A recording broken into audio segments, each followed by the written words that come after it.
Game one was also like very one-sided in terms of what happened, but it wasn't as crisp as this one, especially from LeBron. Yeah. I mean, look at this. Set up in the trees. He knows it's coming. He's ready there for setup. We'll get pretty quickly out of the grip, though. Ooh, a lovely remnant slid back in there by Xantic. Get the catch. Get the kill. Zakin goes down. Shad. Nikolitsa. Anything to say? The ball's going to be dropped down. Not going to do anything. Shad stands his ground. Level 25 is there. On the way to having the AC nearly done. Yeah, just one shot the creep wave pretty much. Has that cloak of flames as well. Sometimes you might need to put it in the backpack so they can't see you, but other than that, great item on Conka. What's a can't? He's going to show himself. Beats the immediately. Gets spooked very quickly there by into the breach has to throw out against him. Minute without the BKB, see what Into the Breach can do with this. If you misuse your BKB once or twice, still a good thing. Get it lower. Get it down to 6 seconds. And then you don't feel as bad for the next time. That's true. You don't feel like you're wasting it anymore then. Once you've got it down to the lowest. Yeah, because I mean, halfway the axe. Last game, the axe on the Spirit Breaker was quite a key component to the turnaround. Whenever you say Ekin, I hear Ekans from Pokemon. They're gaming Ekans right now. Oh, here we go. It's working out. Or is it actually? No, okay, no, it's all BKB and he's fine, and now no bounty hunter, they've got to get out of it. That's a lot of catch. On into the breach. Ekin. Oh, it's close. They had the position, but quite able there. Can't stop in time.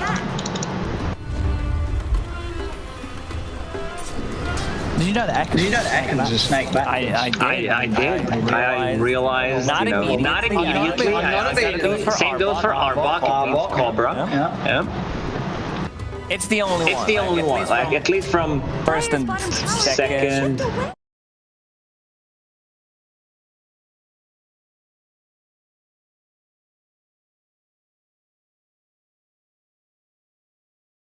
Second generation, that's it. I played, however. Yeah. Shield. He did. It was okay. It was okay. It was a bit too easy. Yeah, I think Pokemon sort of peaked around Ruby, Sapphire. Could argue gold, silver, crystal as well. But maybe. Radiant's middle tower could use some help. Dire's bottom tower needs some help.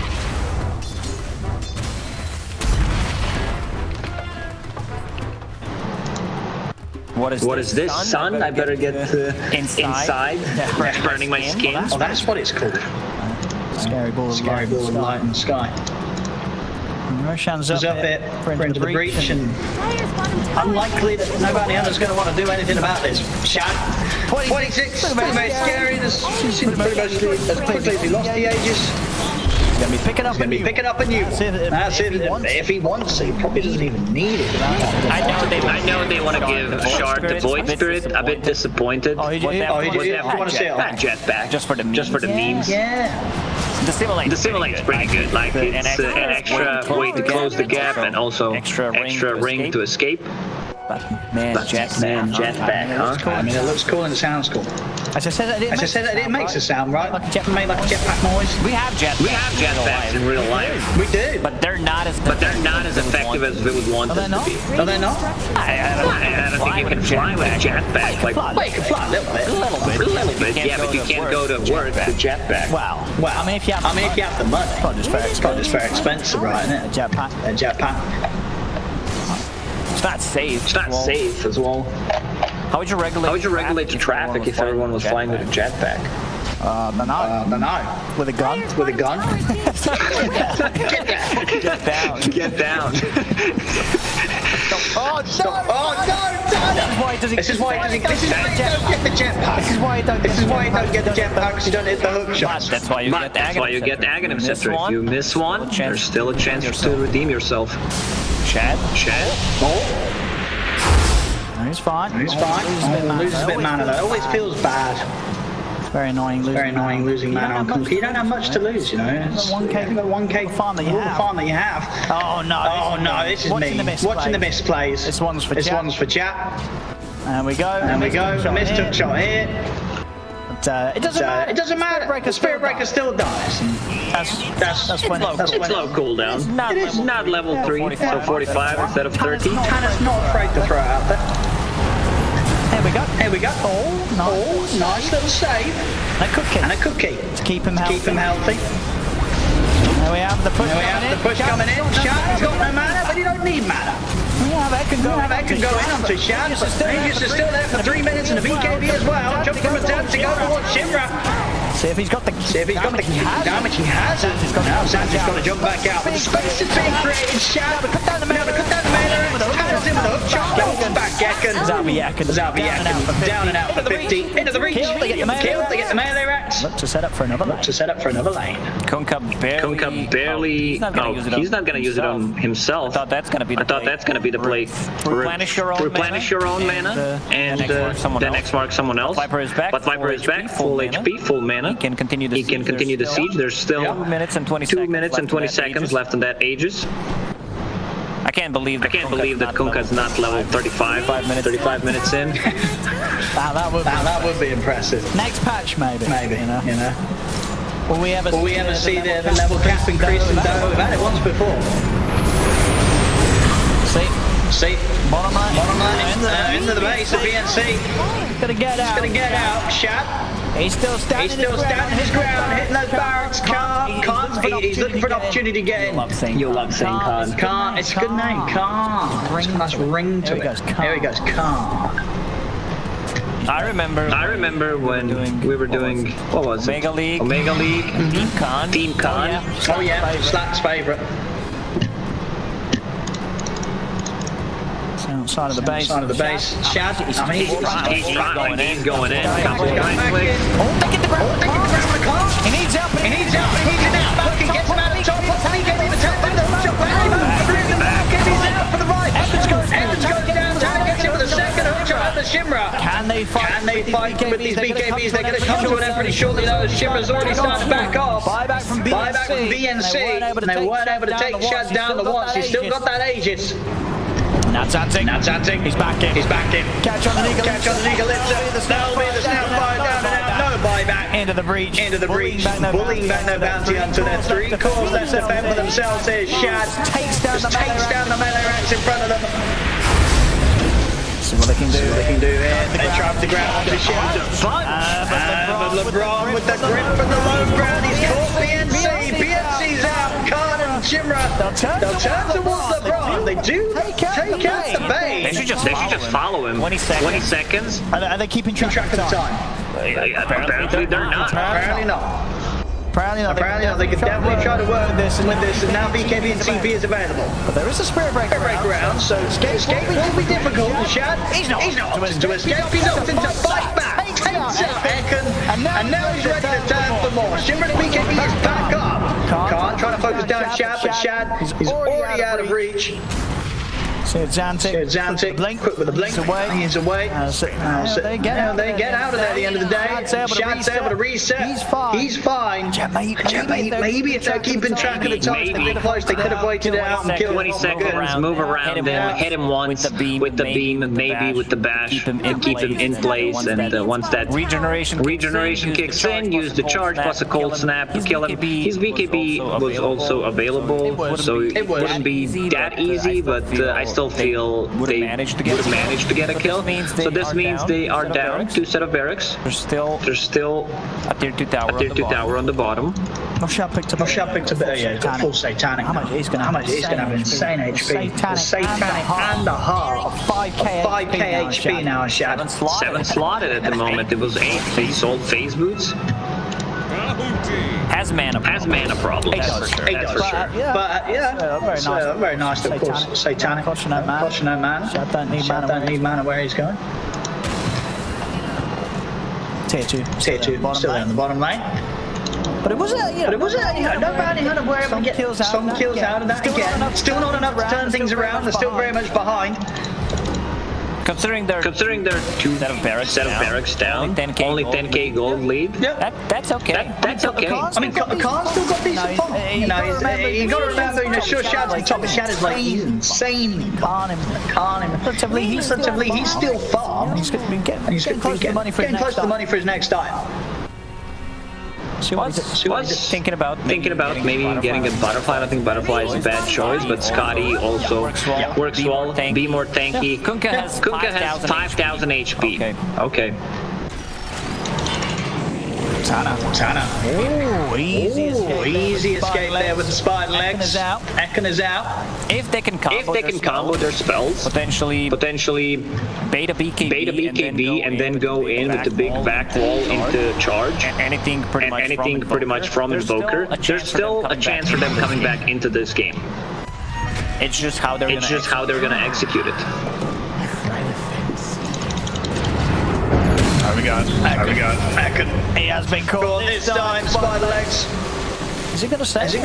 He's into the trees. Tana. He's not even gonna need to find the setup there to front by themselves. No bounty. They're gonna try and find this stuff. They're in onto Tana. See if they can find the next target. They'll try for Zantic, but with the shard to simulate Zantic's out to break away. Shimra's still charging down. Zantic and Luke go back on the BKB. Is up for Shimra. Disarm, thrown down onto the Luna. Kisses are coming in. The BKB's gonna wear it shortly for the Viper. Can't find on the front line. Can he take down this Viper in time? Cookie in. They get the kill on turn. The life steal is buying him some time here. As the Luna jump back in from a Zantic. Khan, he's still alive.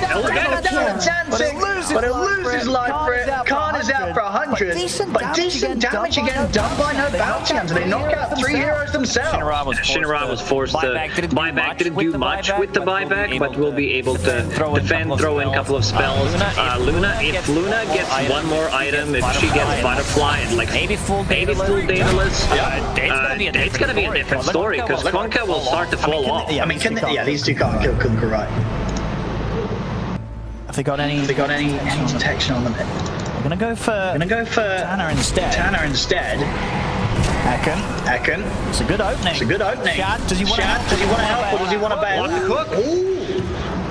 He saw it. Ekin needed to be in front of him. Yeah, he could have tried to block out this game. He's still going to be able to get him with the charge. Tana. He's going to be alright. Ekin can't quite finish him off. In fact, Tana. He's been caught out by the end of the... He overclocked. The safety is there for him. Ekin. Also available. I mean, X marks the spot will kill him. What's a creep? Trying his best there, Ekin, but couldn't quite take out Tana. They need to play a bit more around Luna because she was kind of isolated. They need to throw in spells. There needs to be a 4-staff Solar Crest, Cookie potentially on her to be able to kite, especially during the BKBs. Yeah. Now we see Kunkka picking up the shard, going into Aghanim Scepter next. He's pretty much maxed out. Yeah, he's massive. Continues to be there at the top. But if they burn his mana, he doesn't do that much. As you can see, if he's isolated with no mana. Oh. Bit of a vac. Yeah, but Vac. Shad nearly maxing out 30 with the items. See, no bounty to come out. We did see, as you said, the potential is there from this Luna. If they can fight around Khan, he's not caught on his own. Khan might be able to do it. He might. He did it last game. Look at his move speed. Let's have a look. Zantic's in. To the start off. They get the grip. It's a great grip from LeBron. He has grip Khan, but not long enough to kill him, or is it? Khan's out.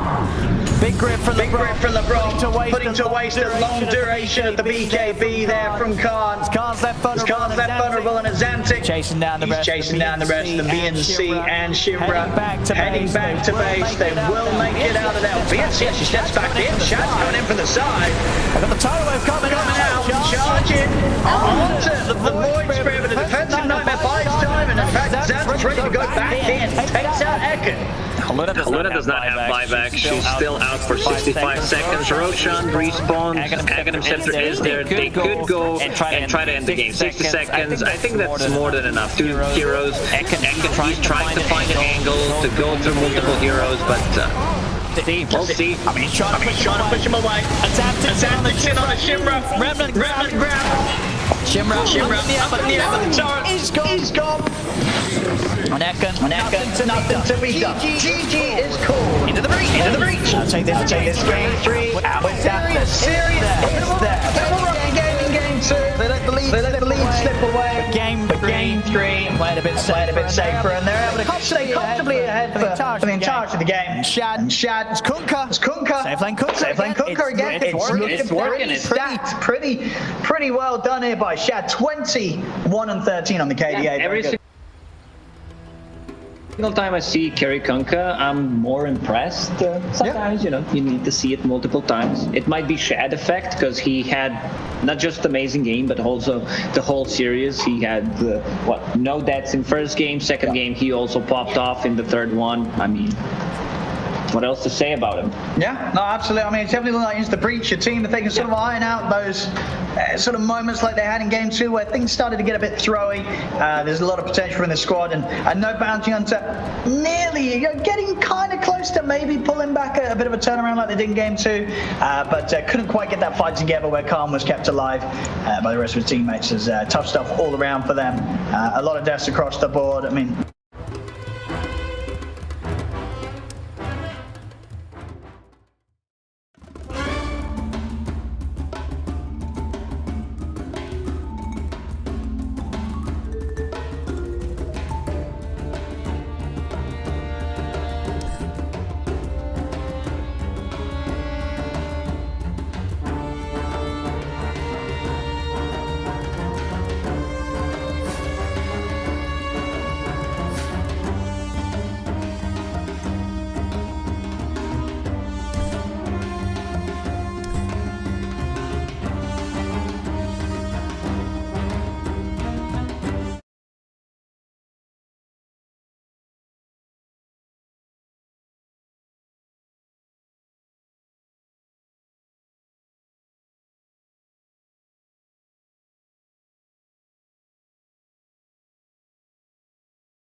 5 seconds remaining. I will eat the cheese. Radiant team's turn to ban. Dire team's turn to ban.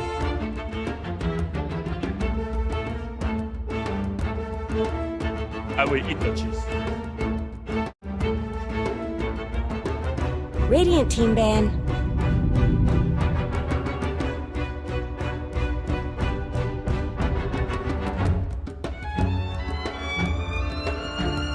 Dire team ban.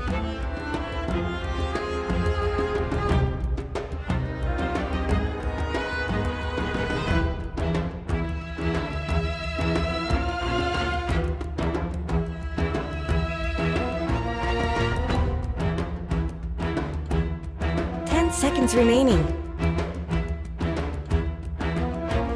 5 seconds remaining.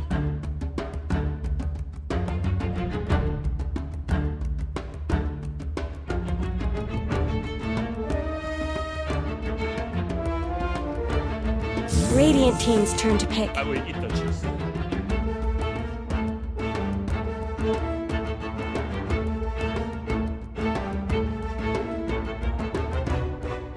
We're going to the upper division, Division 1 of the Western European DPC League. And our series here is Tundra versus Nigma Galaxy. One best of 3. Which one of these two teams will reign victorious? We're going to find out as we are ready for the draft. You're watching Dream League Season 16 powered by Intel. And I and you and everybody watching and listening, we're going to listen to the lovely sweet tunes of Sinrid and Effie talking Dota.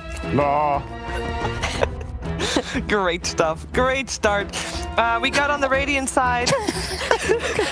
Oh, no. Sorry. That wasn't mine. We might need a tissue. The drive-by shark knocking over coffee. What is a drive-by shark? I like how you're trying to hide it. Anyway, Nigma Galaxy is on the Radiant side. The Dire side is Tundra Esport. Throwing it And everywhere. ICT not really paying attention. The first pick of Tundra Esports is the cow! I don't know if you heard that on the radio, but he cheered really hard. Okay, I think I salvaged it as much as I could. Cinderin. Thank you. Yeah, you did great. Oh, look who it is! It's Spirit Breaker. Wow. Radiant team's Once turn to again, we've seen another Spirit Breaker today. This hero is getting pretty popular. There's not much to say about this hero that we haven't already said. He is very aggressive, can play a very early mid-game kind of tempo, is quite flexible. The one thing that comes to mind is I did look at Nine's Dota buff, and he actually has played it mid a couple of times. So looking at the Spirit Breaker, we shouldn't just assume that it's going to be a 4 or even a 3. This definitely can be a mid Spirit Breaker. So.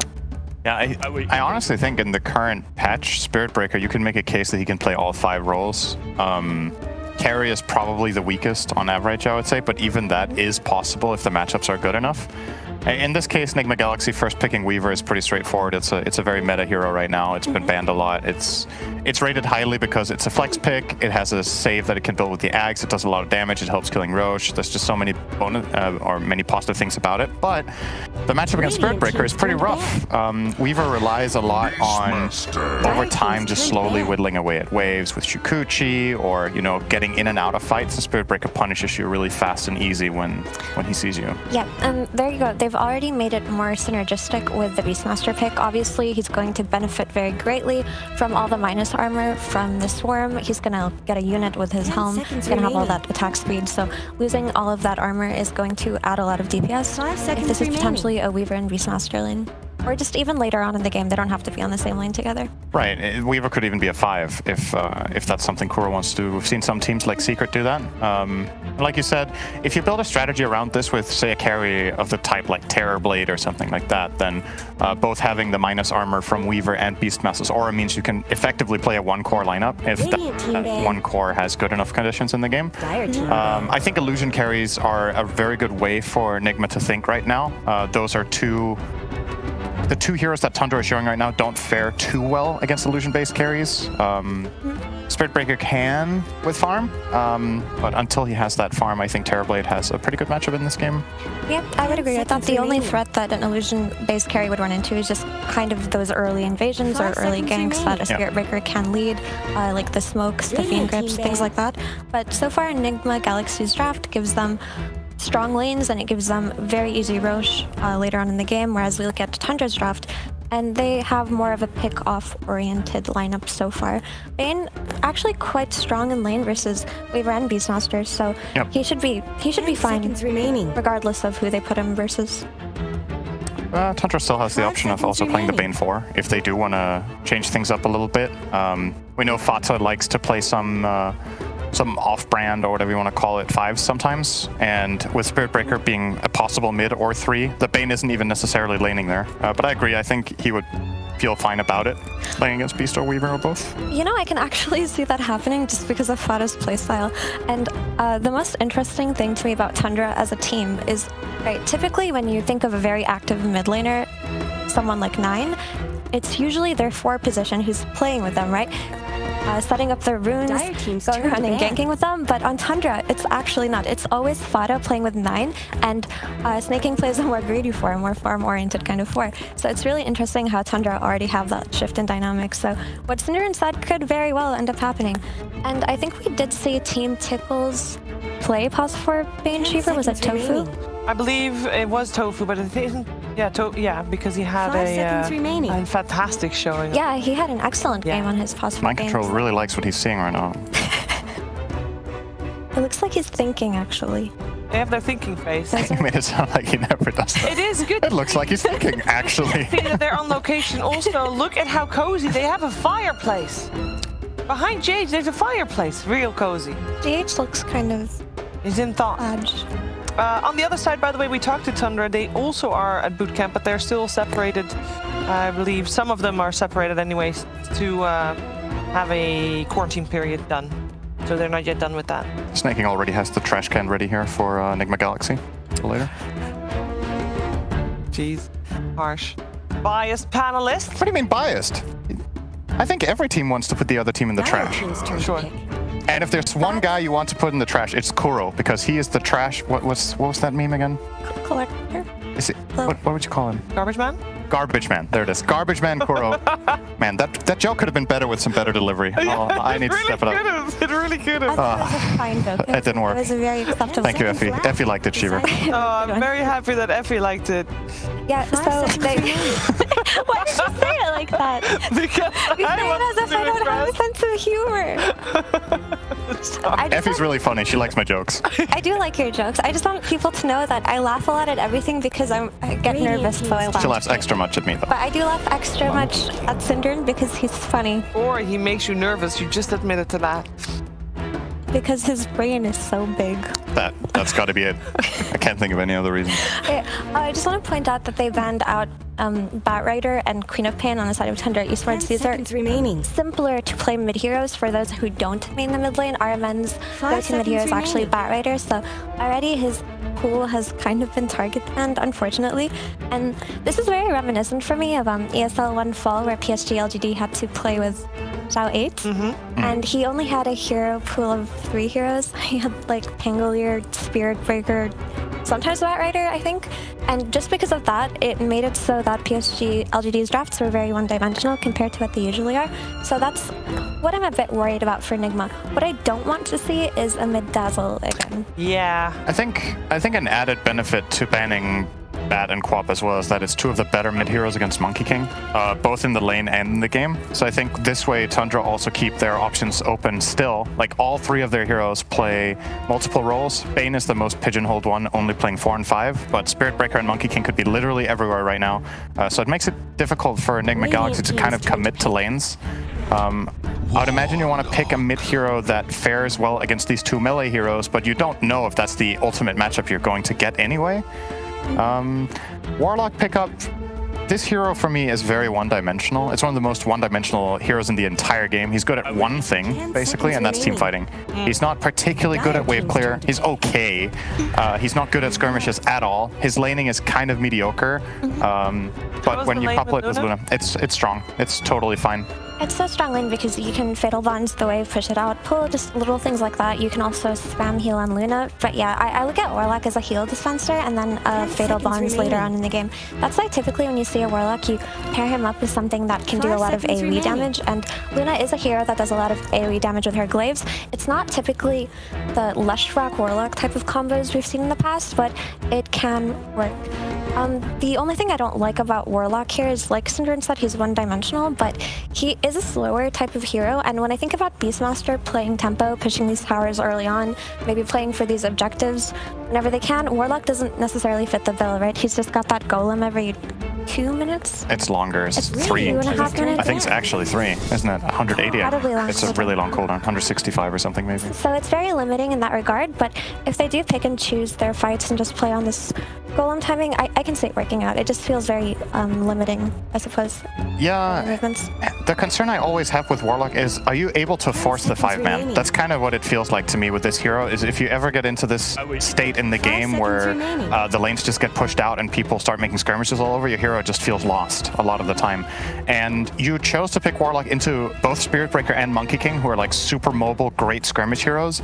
So I kind of feel like you've set the stage now for, you have one game plan that needs to be executed in a specific way, and it's hard to adapt halfway. Warlock's just going to become, like, he's going to become half a hero, because honestly, there's just a lot of I like talking about conditionals sometimes, right? Where it's like, okay, what type of settings that can appear in the game is my hero going to be useful in? And that's what's really interesting about drafting, is that heroes obviously have different strengths and weaknesses. Some games Warlock looks incredible and like broken. But can you force those conditions to happen by going Roche or by showing up at towers? And that's where I'm looking to Tundra here to see, now that they've picked this Darkseer who can both do team fighting but also play really fast around the map and do all this skirmish style with Ion Shell. To me, that shows like Tundra are either not going to take the team fight at all, or if they do, they want to make it like chaotic and they want to get a wall illusion of the Luna. I have a question. And speaking... Sorry, quick question. MVP Phoenix in the past ran Warlock mid. Is there any scenario where Armand... There actually is. There actually is. It's one of the heroes he plays, but I just don't think it's a winning strategy. I think that would be a mistake as well. I think it's a bad Warlock mid game. Yeah, it's going to get abused by Spirit Breaker. Yeah, just wanted to tick the box there. Yeah, but it's true. They could do that. That's a good question. But yeah, speaking of forcing the 5-man, Tundra's draft is very good at picking up heroes on the sidelines, right? You've just got Spirit Breaker and Monkey King. Monkey King can just set up in the trees, give that vision. Yeah, Beastmaster might be able to scout him out, but his hawks can't be everywhere, right? You can just set up with Monkey King, charge with the Spirit Breaker, maybe get a quick pick with the Ion Shot, and just leave, right? Because you don't want to play into Nigma Galaxy's 5-man yet early on into the game. So they've already got that going for them in that they can pick and choose, because they can push out all of these lanes with Darkseer's Ion Shell and never be in a situation where they might have to meet them head on. Also, Monkey King and Spirit Breaker, both heroes who benefit very greatly from an Ag's Darkseer. So that would be something that we're looking at here, actually. He doesn't have to play for these aura items. He can just go for that early Ags if he chooses to. That seems like a stable mid, Lena. How would she do if that Spirit Breaker turns out to be mid, or are we just expecting this last pick to be the 149? The PA comes out. So Lena is a very well-rounded hero in that she only really needs 2 items to be effective, and those items are BO2s and BKB.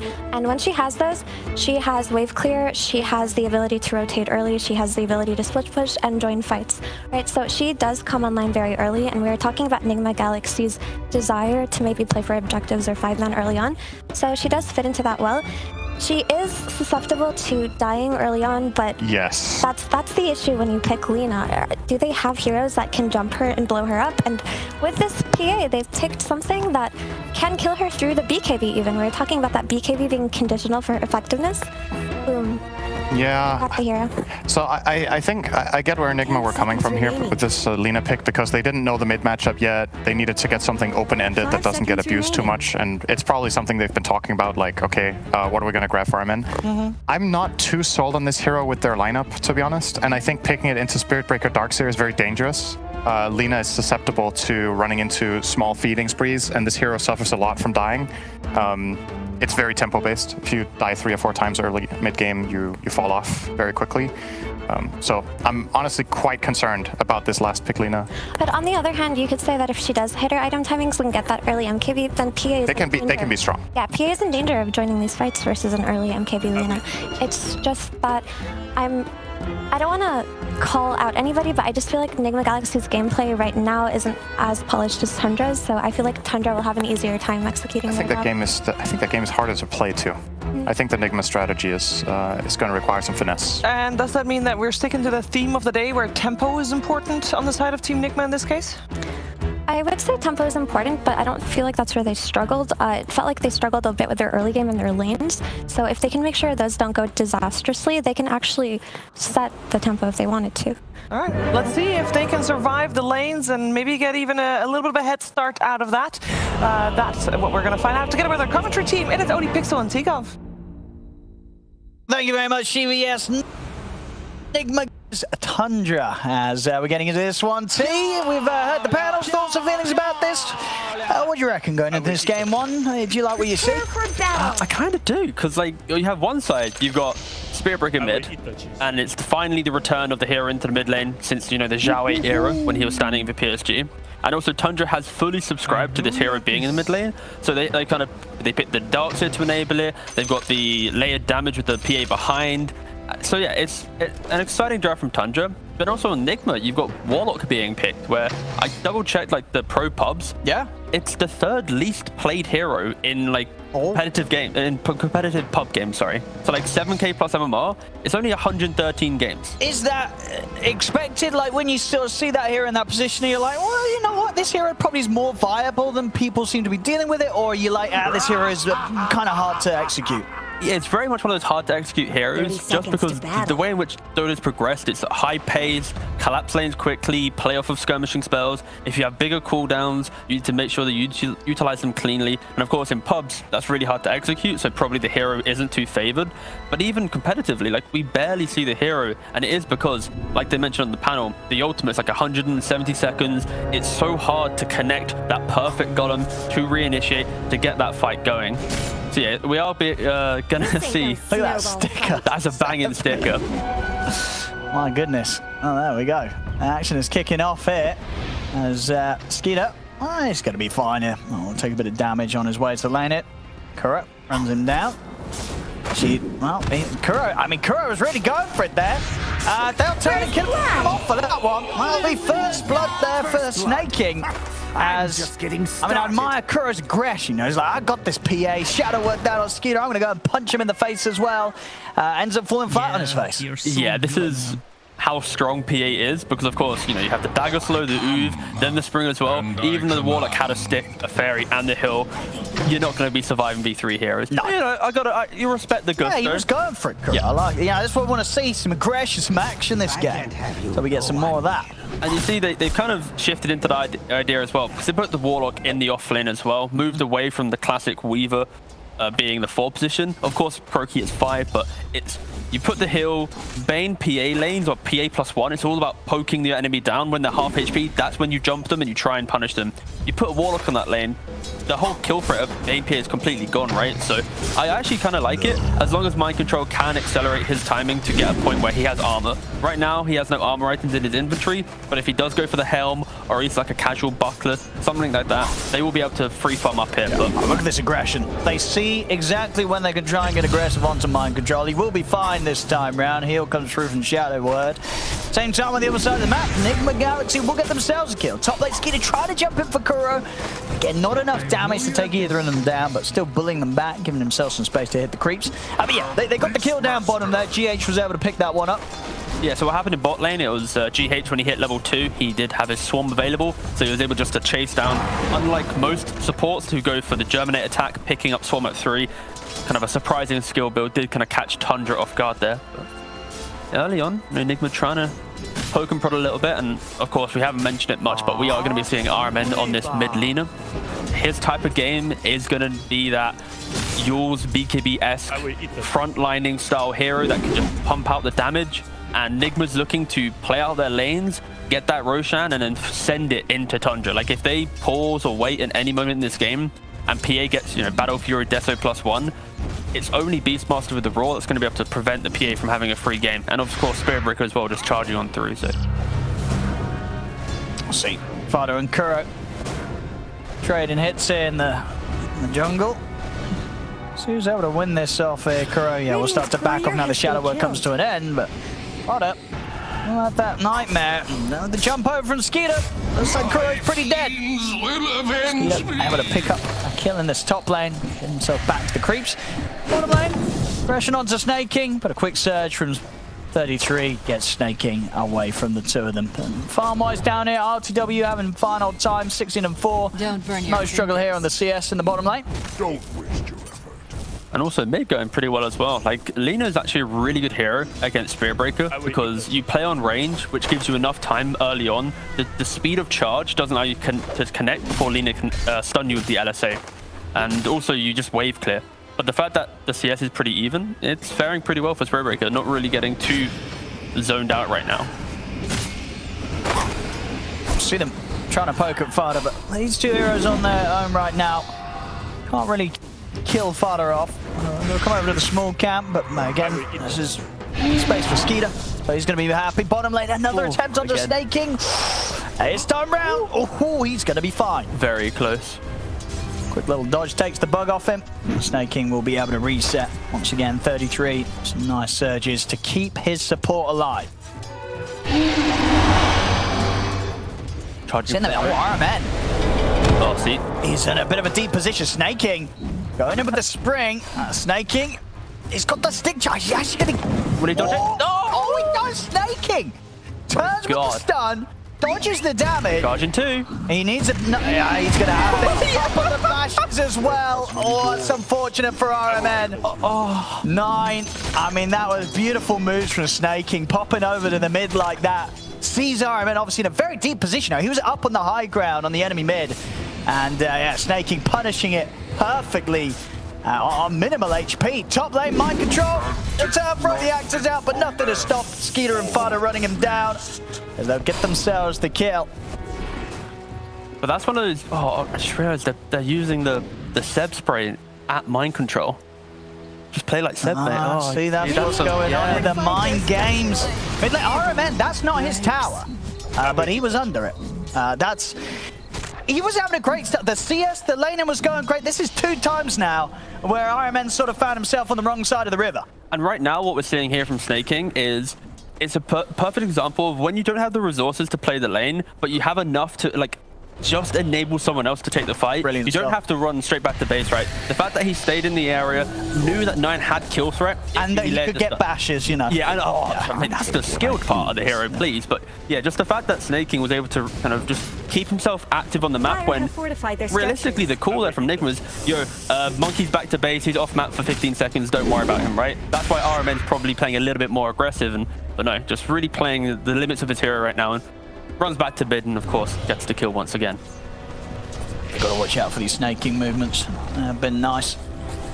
That's 33 on his own down bottom, but of course he's been able to pick up farm. Top lane. And see them trying to going to get onto Fada, but these two just aren't really the killers that they want to be right now, Kuro and Mind Control. They're not going to get that sort of action. Mid lane, he's on the watch again. Snaking, he's got his eyes on RMN. Yeah, they just toggled the vision right now for Nigma, and it is rather difficult for them right now. They're playing against heroes like Spirit Breaker and Monkey King, and the map is complete darkness as 9 connects onto his charge. He's got his ult in a second as well. And here it comes. Knocks back RTW. That'll be the Luna gone. GH. He's going to get caught by the balance strike and the vacuum. Going to surge up 9. Does he want to dive in for this? Snaking's going to start tanking the tower hit so 9 can get in and help set up to pick up both kills off the back of that rotation. Yeah, this is where Tundra's kind of punishing the draft of Nigma right now. Because they don't have these cheap stuns that can move quickly around the map, they are falling victim to, if Spirit Breaker moves, unless they use multiple TPs to an area, they are just going to be ran down. And just playing underneath their towers is like the best bet, but you can't at 7 minutes ask, yo, can you only farm in the tower, please? Like, that isn't really playing Dota, and that's why Tundra really is trying to use everything here. Fada. He's going to go straight for the TP out, and he's going to make it out of there. The 3 of Nigma Galaxy coming to try and finally be able to punish him, and still unable to do so. And TPs are going to be pretty big this game. That's what the Lena picked up at the end, in addition to the stuns that they do have, but 2 of the major lockdowns the Nigma Galaxy are going to rely on are going to be those long cooldown ultimates. Ends up escape there from Fada. With the start that they've had on Spirit Breaker and PA, you'd also argue that these heroes need a little bit more time to come online. And Nigma's best strategy would be, okay, lanes aren't going great, let's at least group up to hit an objective. But now that you've also got a slightly farmed Spirit Breaker, Darks is having a very good time. He's nearly about to be top 3 net worth as well. Like, Tundra can defend any objective, so Nigma have entered a pretty awkward part of the game where they need to either accept that they farm on the towers or make a smoke into a pickoff and then try and get a tower from that. But yeah, right now, it's Tundra's game to make the next move. RMN, he's stepping up to the wrong side of the river again. The Snake King, he's ready to help with the backup. In with the slow onto RMN. They perfectly dodged the light strike array. There's going to be RMN going down. Snake King, he's saving the boundless strike. They might actually have the lockdown and control to kill GH as well. Their detection comes out a little bit late, though. Won't allow 9 to land the ult there. As GH does make it away, but again, RMN dying around this mid area. That's the beautiful thing. Offer up the high five during the charge, of course. Just to, yeah, see if anyone's there. 2k lead now for Tundra. Certainly starting to heat up there. 3 cores in the top spot. RTW. Ooh, back over to the triangles, playing it safe, trying to get his farm up and hit that timing that is going to allow him to push with the team. This stat just reminded me a beautiful thing. So with Spirit Breaker, you actually can right-click while charging. So if you're bugged, you can kill the bug during your charge. Oh, really? Yeah. Oh, that's a bit of an interesting interaction. As mind control does die top. It also applies for anything. So if you're charging over a ward, you can deward it. Oh, they're going to get another. Dropping down the Seb spray as well as he points a finger to the death of Kuroki. They're just struggling to take the fight right now. You know, like, Tundra they perfectly identify this.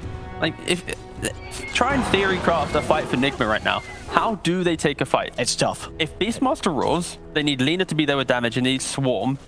And then Luna and Warlock aren't really providing much right now. They're somewhat level dependent heroes, Luna obviously item dependent.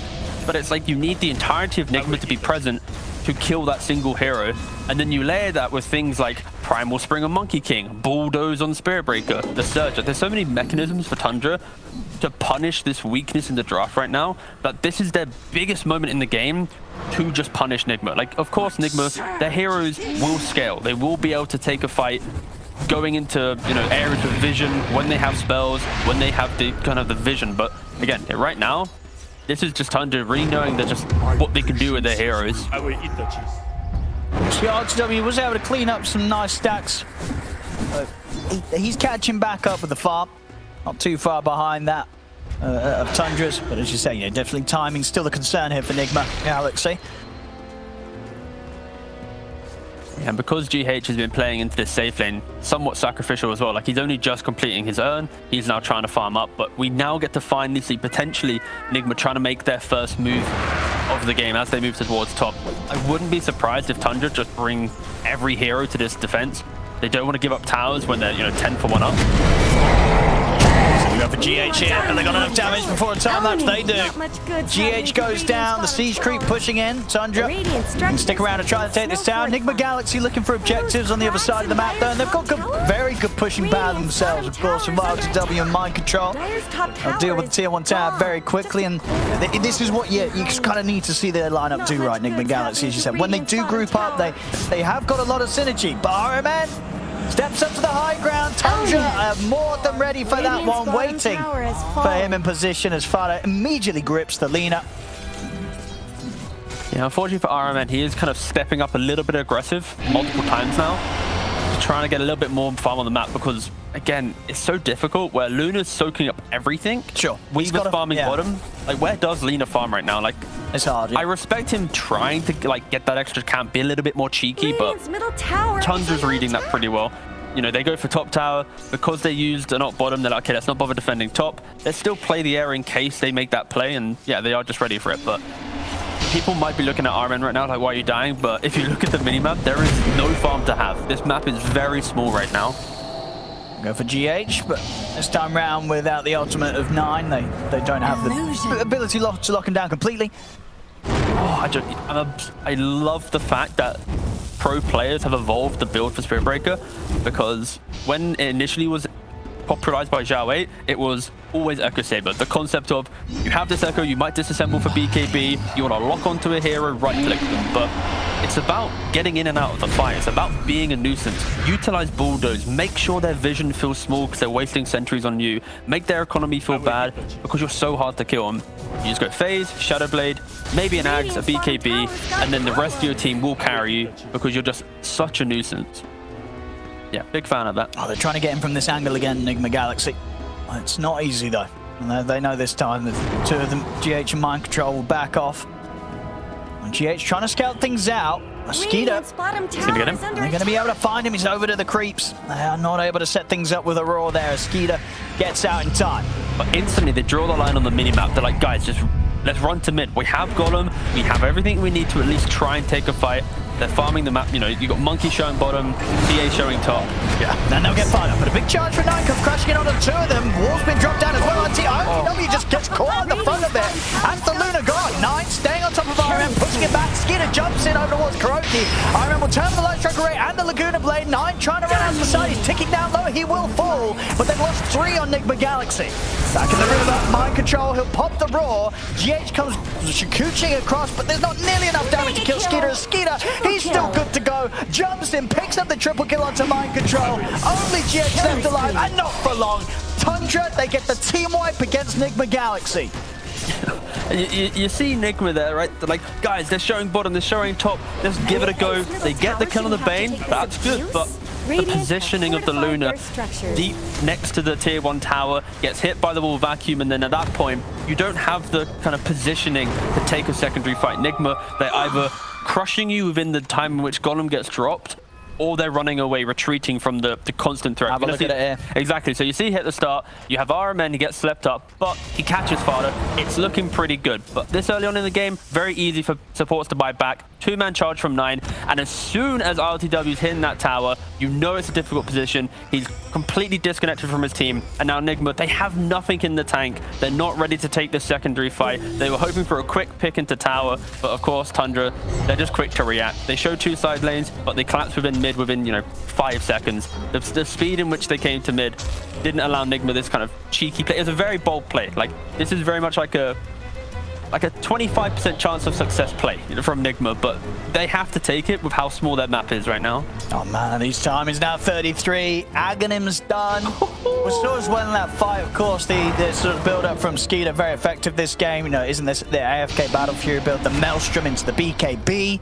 He's getting involved, and again, the farm is just rolling in for him now. 17-3, 15 minutes in. Only, I say only pretty lightly, but, you know, 4K lead, it's not the end of the world. Now, ILTW's farm is still up there with the other 2 cores on that of Tundra. But the rest of his team still has to catch up behind him at 9. A bit of a poke. But this is why the Shadowblade Rush is so fun on the hero, right? You charge on in, you make sure you use Bulldoze as you're about to connect, don't use it early on for more move speed, and then you just Shadowblade away. It's like, whoop, I'm here.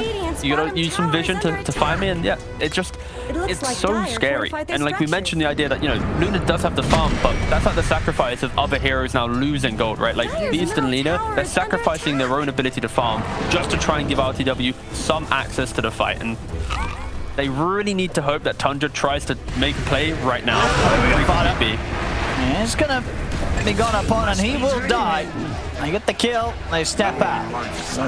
The Wukong's command, they won't be punished for that one. So Nigma Galaxy able to pick up a kill, and maybe with 1 man down, they can look towards the mid lane. But 9, he's going to start heading straight into the front of this fight. Light Strike Ray will be dodged. 9 steps out of this. Pops the illusion rune. Yeah, sort of just charging in at Nigma Galaxy, showing them. But even though they may be down a member on Tundra, they're not going to let this tier 1 tower fall. Well, they have the Ags on Darkseer to enable the Spirit Breaker. And I think Nigma right now, they're like, guys, Bane doesn't have buyback. He used it in the last time. We might try it, but they're just respecting the Spirit Breaker right now. Like, all Spirit Breaker has to do is hit a 2-3-man charge. PA will always be able to blow up that hero connected to that, and it's a wall on top. It is so scary to hit a tower in this game if you're Nigma, unless you had that good early lead. But that's why they're being disciplined, right? They're not going straight back at it. They're hitting the farm. They're waiting, because there will be a point where Tundra potentially could overextend, right? With heroes like PA, Monkey, Spirit Breaker, they're either in the fight or not, right? Like, if they jump in incorrectly one time, they don't have this instant disconnect mechanism, right? Unless maybe PA has an Ags to get a kill and reset, or Spirit Breaker has the BKB available, right? So maybe Nigma can play for that. They're trying to set up top onto Fada, but it is just a Bane, and that Bane has got backup. Fada will die, but this is going to cost them at least mind control's life. It's going to cost them both for their lives. As that is not a trade that Nigma Galaxy want to be taking. Yeah, pretty rough. And then instantly 9 just starts invading the triangle with 2 big killers down for Nigma. There is no way they can take a real fight. So 9 just in the face here. And with Skeeter backing him up, they can get the kill. No struggle at all. Tundra, I mean, just like that, they pick up all 3 cores of Nigma Galaxy within seconds from the top lane to the triangle. And the beautiful thing is, like, look at the mini-map, the vision from Tundra. It's not as if they have a deep, dire ward in this triangle, right? It's simply the product of, guys, they're dead, run into the fog, run into this darkness and try and find anyone. If they're there, they will die. So, yeah, just Tundra just playing with the confidence that we saw them play with last week. And it's why they are quite a scary team right now with, I think, easily probably top 2 seed in the European region right now, just based on performance thus far. Yeah, just and saw the trajectory they've been on from last season. Sure, we didn't see them at TI, but they got close to it, and the improvement and progression of this squad has looked very impressive, and we'll continue to see it here. As so far, 18 minutes in, looking to be in pretty good control of this game. See what Nigma Galaxy can do to shake it up. They're trying again around this mid lane. Skeeter's got the BKB. He's ready to commit in. The roar will come out to hold Skeeter back for now, but here comes the backup from 9. Swinging across straight in onto RMN. RMN to fall, and now Tundra, they're ready to chase for more. They've got their eyes on Mind Control. Over in the mid, Nightmare controlling GH. Mind Control gets finished off by Skeeter. The bash is coming onto GH. 3 dead, as again, Tundra showing no difficulty turning up to the fights around this mid lane.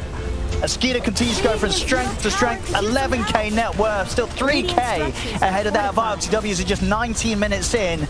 Everything continuing to look pretty up here for Tundra. Yeah, Tundra was very much just understanding that they win any fight, right? I don't think we need to sugarcoat this anymore.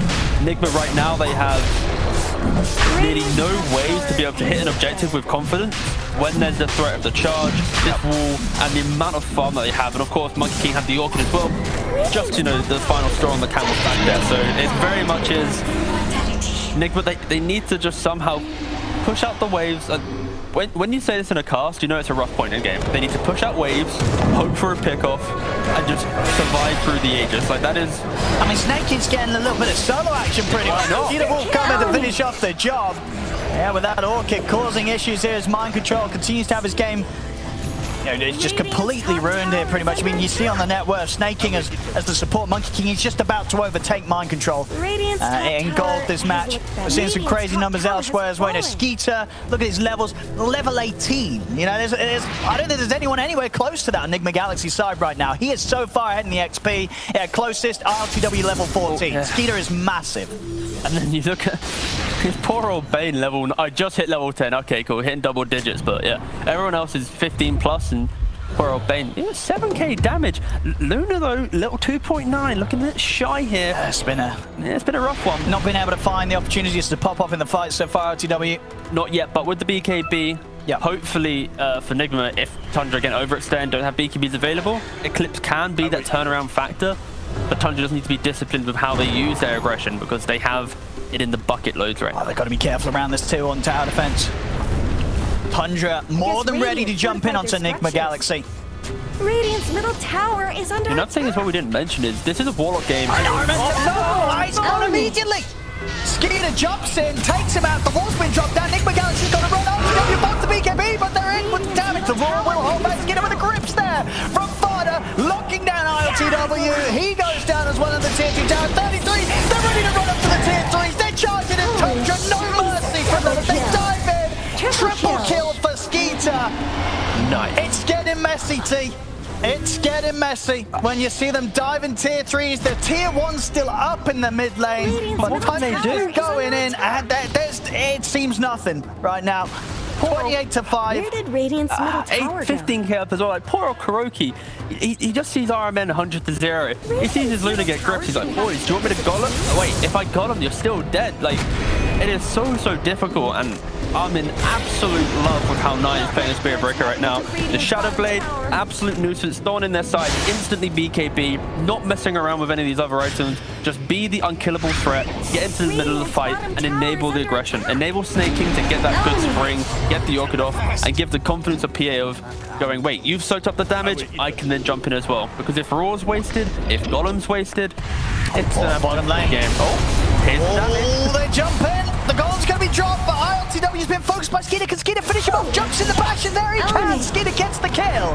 He will lose his life for this, but he's got the Aegis. He's ready for round 2, and the backup comes in. Snaking drops the ultimate. They're gonna dive. Oh, they're diving up to the tier 3s again. In with the bashes onto Mind Control. Mind Control steps back, turns with the axes, but RMN goes down.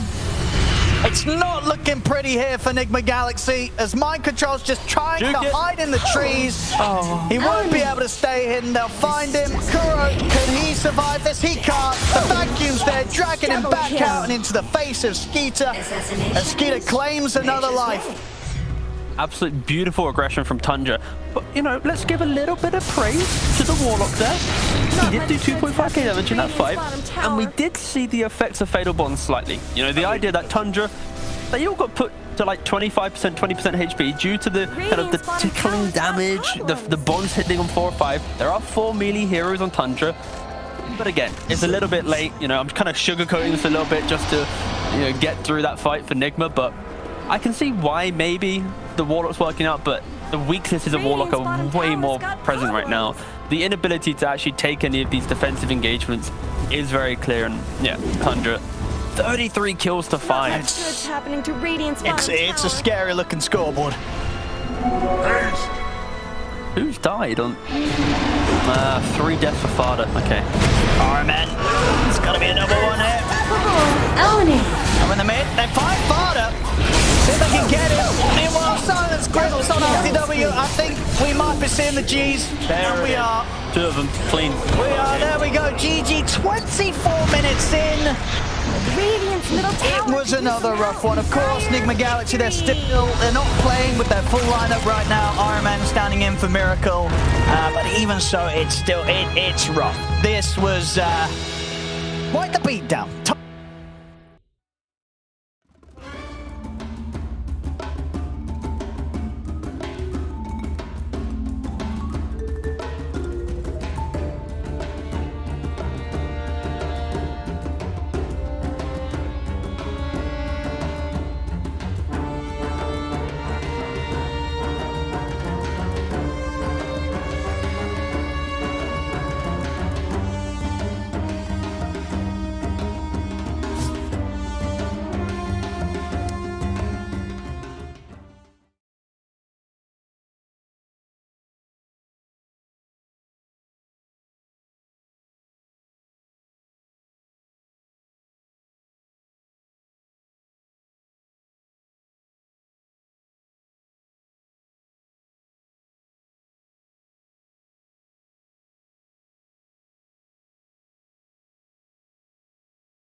I will eat the cheese. 5 seconds remaining. Radiant team's turn to ban.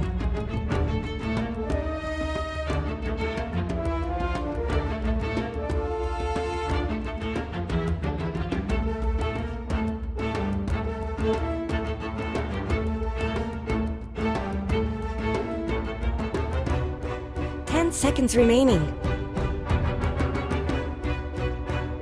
5 seconds remaining. Dire team's turn to ban. Team ban.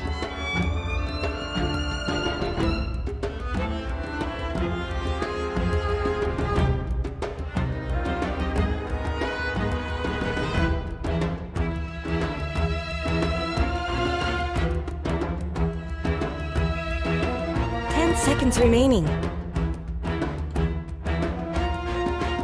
5 seconds remaining.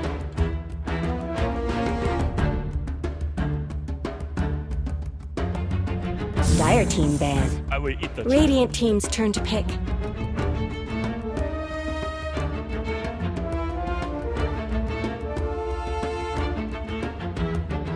The two German captains going head-to-head once again. Fata versus Kuroki in their squads. It is Nigma Galaxy versus Tundra Esports. Game 2, where Tundra Esports is 1 game up in the series. 5 seconds remaining. On the draft of this second game, might decide if there is a Game 3 to this series, yes or no. I'm joined by Cinderin and Effie, and we have on the Radiant side this time around Tundra Esports, and Nigma Galaxy is playing from the Dire side. I believe we're in the draft as well, and I will eat the cheese.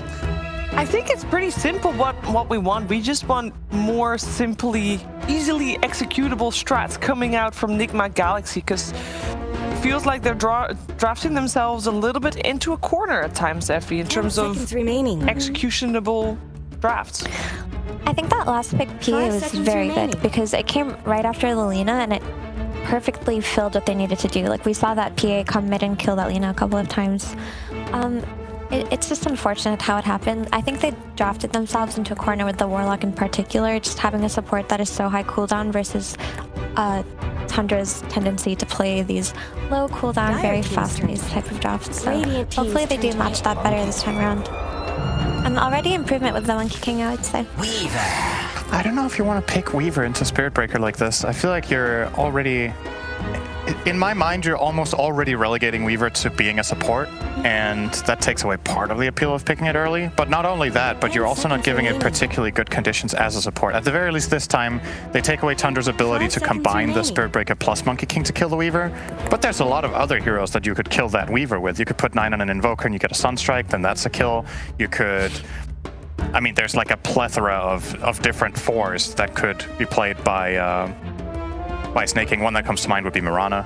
It's one of his favorite heroes that I think works very, very well with Spirit Breaker. You give him invisibility for his charge. You have the arrow connection onto the long duration stuns for an effect of like 8 second stun in total between the two heroes. I think Mirana is also pretty decent against Monkey King. They're gonna grab an early Quap. To me, this is not mid. I think this is another flex pick for Tundra that they play in different roles. Maybe they play it 4 on Snaking and he goes Orchid like it did Monkey King last game. Maybe they can play it on 33. Just going off how Tundra usually drafts, I just don't want to lock this in on mid at all. Yeah, I would agree with that. Do you think Fata would actually play this? 5 Quap? I could see it. I feel like he might. They really just do everything on this current Tundra lineup. They just play all of these heroes on so many roles. They're very creative. I would say they're probably the most creative team at the moment. I would DPC. fully agree. 10 seconds remaining. So I think Monkey King is a nice first pick here, just because like they do sense the Spirit Breakers coming out and they can put him on that Spirit Breaker lane. He shouldn't have too much of a struggle in terms of sheer laning. But when it comes to overall matchup, I just want to say, Cinder, and I've had my trees cut down many times by Spirit Breaker as Monkey King, and it feels really bad actually. All he has to do is charge through any kind of fight and you're stunned for 4 seconds. And it may sound like, oh, that's not going to happen, but it actually does happen very frequently. So. It's also just a part of how Monkey King, no matter what role it plays, an integral part of this hero's purpose in the game is to use Primal Spring and creep waves. And the cast point on charge is so low that if you jump on a creep wave, and even if you instantly jump into a tree, if the player playing Spirit Breaker is checking out the area and hears the sound cue that your Primal's bringing, he can cast charge on you. And then whether he connects on you or not, he has all the information for the next many seconds of exactly what Monkey King is planning and doing. And a lot of the times that doesn't necessarily lead to anything, but it gives really crucial information about where his allies can farm, gives a read on how the enemy team is thinking, what they're trying to do on the map. And there's a lot of those like small details that are kind of hard to catch when we're just watching the game, but for the players in the game, they're obviously processing everything going on at once. I personally really disagree with this 1-2 opener for Nigma into Spirit Breaker. I think it's two heroes that don't like that matchup at all. So I think Tundra are very happy. I would agree with that. I would say that the only saving grace for these two heroes versus Tundra is that they're both good heroes at chasing something like a Queen of Pain who can blink away. Yes. But even that is a bit generous because, like we said earlier, they're very susceptible to death.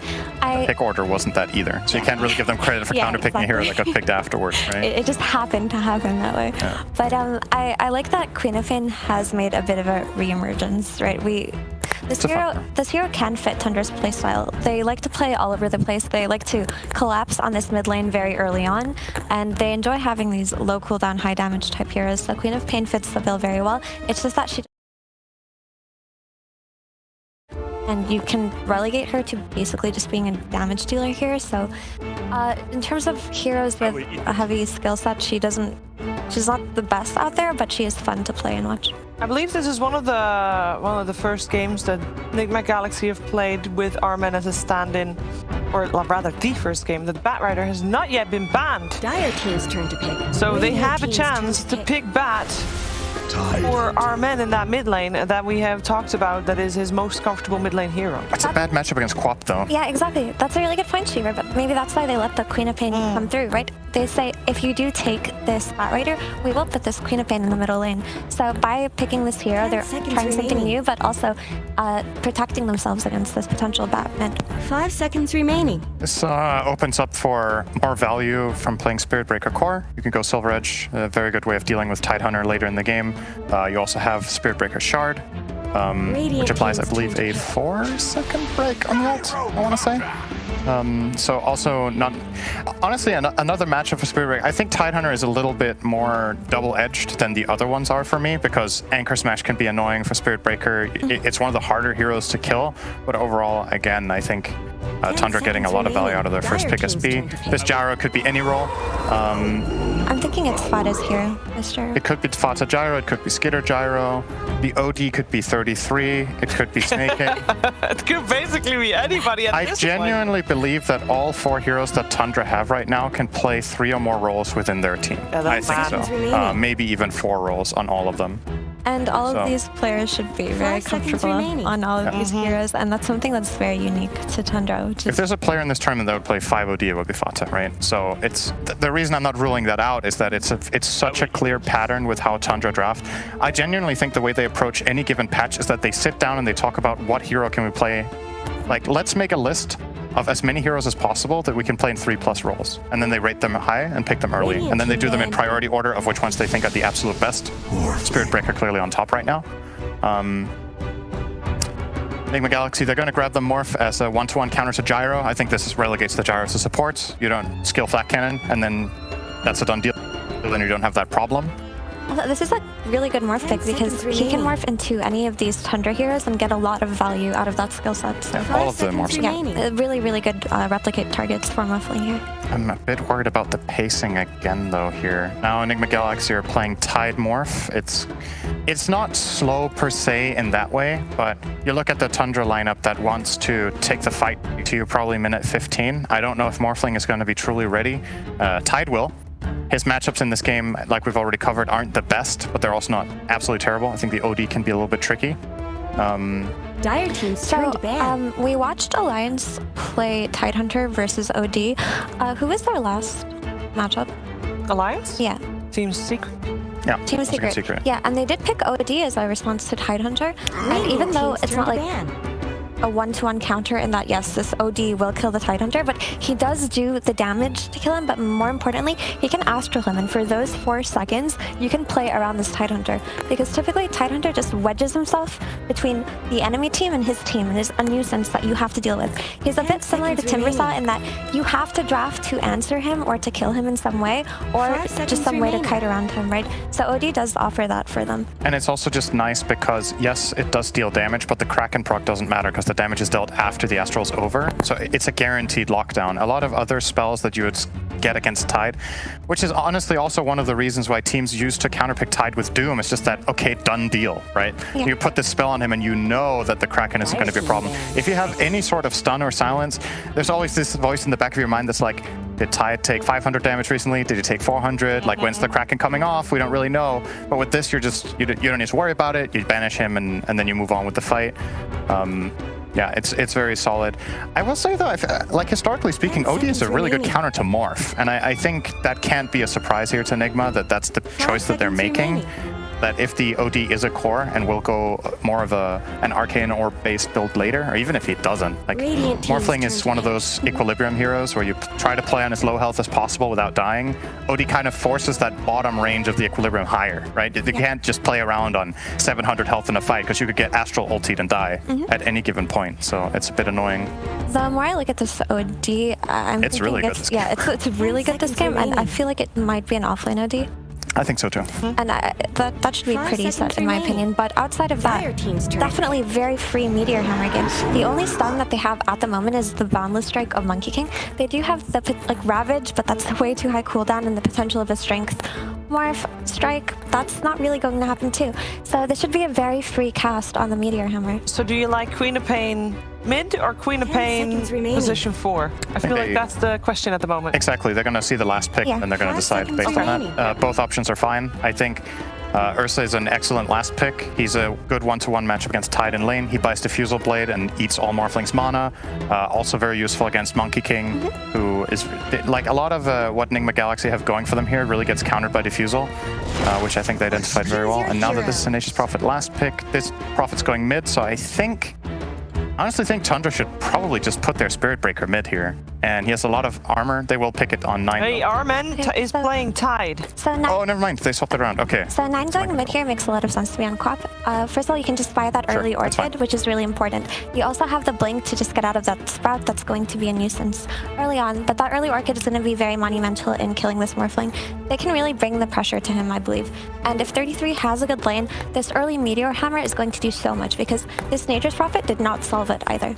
No, I don't think so. They're trying to... They're clearly with this adaptation, they're trying to swap away from having Tide be against Ursa, but I think there's a possibility here that Tundra could put the Ursa mid and like actually just flat out follow the lane. Because I think what was their 5? Quap Gyro can probably lane fine against Nature's Prophet +1, or they could put the Quap with the Spirit Breaker in the top lane. There's plenty of options. I really like what Tundra are doing once again. I think it looks very flexible and they're very prepared. I agree. I think their lanes are strong. They have low cooldowns. They should have no problem just snowballing again in the mid game. There's going to be a struggle with Morphling to find farm on this map, I would say. I feel like we have got a little bit of a silver lining for Nigma Galaxy with the Nature's Prophet for mind control, because if they survive the laning stage somewhat, he can definitely take over a game. We've seen him do that before. It is the silver lining. I think if Nature's Prophet gets a good timing, finds a couple of kills and gets an Orchid, that can be kind of a combo breaker, if you will, against what Tundra are doing. So I think all eyes on mind control for this, especially because Armen's playing Tide. Like, he's not going to be a playmaker on a Tidehunter. The hero doesn't work that way. Well, let's go for it. I was going to say, I think they needed something for that meme hammer and OD. I think it's going to do so much for Tundra this game, and they don't really have anything for it. Will it be a 2-0 like Tundra's Twitter is saying? Let's find out. Thank you very much, Shiva. Yes, game 2 now between Nigma Galaxy and Tundra. And yeah, will it indeed you look at these drafts? Can you sort of, give some sort of hope to the Nigma Galaxy fans out there? Is this going to be a little bit better than game 1? It's a loaded question that you put on me. I'm now going to have to try and sell it. I think the easiest way to say it, I'm worried for Nigma once again due to the lack of control that they have, right? It's a Ravage, it's a Boundless Strike, and then outside of that, it's depending on what items you buy to lock heroes down. And we've seen Tundra in game 1 they have so many stuns, so many ways to play this mid-game centric lineup that it could just punish them once again. So we see this Furion last pick, and people might go, well, Spirit Breaker's really good into Furion, Corp's really good into Furion, even Earth with the Blink. Like, Tundra has ways to easily jump and find this kind of rat style of hero, but it's about the lane, right? Like, we are seeing Furion most likely be laning into the Ursa. That should go well for them. Then you hope that the Tide mid can farm as well. Morphling into, you know, can steal the flak from Gyro if he levels it. Support Gyro might not even bother leveling it in this game, but I can see Nigma, if they have good lanes, find a way to get that early Roshan and fight, but it's the same story as game 1, which it worries me a little bit. They're preemptively loading it up. Oh, GH would love to take this away, but... Oh, that's me so excited. Ready? Will he... Okay. Oh, he's cancelling the animation. He's checking for the ward. He gets hit by the tower, snaking then... Go on. Change. Place the sentry. Starting. I will eat the cheese. Concise. Hey, is there a bounty? Nice little tip here from Mods. W towards GH. He didn't see snaking deny the ward, so now will he stand there and place his sentry thinking, oh, I got myself a free I think he'll know that he denied it. You think? Yeah, he's gonna know that snaking took it out. He's just checking. Not gonna waste his time. Or his sentry. Oh, okay, in the clear. GH, God Gamer. Yeah, he knows. So yeah, with these lane setups, I guess no surprises here. That's what we expected to see. How are things going to be up top for RTW? Going to be pretty rough. Simply because you have... Oh, nice range creep actually there. Just because you have this OD eventually getting the hammer. Like right now, it might be okay for Morphling to hit a couple creeps, but as soon as you have this hammer come out, there isn't going to be this innate support that has been done to stop the channeling, and Morphling is going to need a quick Morbid Mask, retreat to the jungle, or move away. Yeah, mid lane. Ironman, of course, taking to the mid this game, but the Tide against the Quad. How do you expect to sort of see RMN fare? Is this K survivable, or can 9 bully him out of this one? It's kind of like a bait lane, because you think you can lane there because you have Kraken to get rid of the dagger, but if 9 just plays around seeing the Kraken hit the refresh, then apply the dagger, I don't think Armin's going to have too much fun. And also you have to think about the fact of what's the rotation potential like in this lane. If 9 gets an active rune, bang, to the side lane gets a kill. What's a mid-tide going to do? It's going to, you know, farm the small camp. He's not really going to instantly rotate and have that explosive impact, which, again, Tundra's looking for, and Nigma hopefully won't, you know, be playing into, but Tundra, of course, will be making these moves. So very much Nigma, they have to get out of lanes with some type of play, right? Either Fury and TPing into a level 6 Tide in mid lane with Catapult Wave, taking a tower. I guess realistically just Fury. Fury needs to be kind of setting the pace of this early game with ping-ponging Tundra around the map. And for Nigma Galaxy, you know, how much do you think this was sort of been put into the thought of having the Tide mid when it was picked? Like, was it sort of snaking? It's going to be fine. Or was it very much a last-ditch sort of change up in the draft because the Ursa got through that may have been forgotten about and they didn't want to put the Tide down bottom at all? It does feel like, because they had last pick, they could easily talk about it, but it does feel more like a little bit of a reaction. Yeah. Just because they are trying to get the most out of all lanes, and with the heroes that they had, like, this one pick wouldn't, you know, fix everything, right? Like, when you get to pick 5 and you lack a little bit of control, you lack a little bit of this, right? It is quite difficult, but when you are playing in this other game, I think you won't mind control on a hero that he's comfortable in, right? Like, just give him the Furium, let him make these plays, let him farm up a Storm, and hopefully he can maybe, you know, carry from the off lane, or at least enable the early game to give RTW an ability to carry himself. But yeah, it's an interesting one again. For some, Nigma has recently opted to try and draft away from cheap stuns and, you know, this kind of skirmishing of desires that other teams in Europe have been doing. Right now it's not working out, but maybe when Miracle's back and they're, you know, firing on all cylinders, this type of Dota could reign supreme. Again, it's hard to say. Oh, Snake, I swear Snaking's just had about 10 hits on GH there. Didn't get a single bash. I think I saw a game the other day Jenkins was watching. Spirit Breaker went 4-4-0. Didn't even level bash me.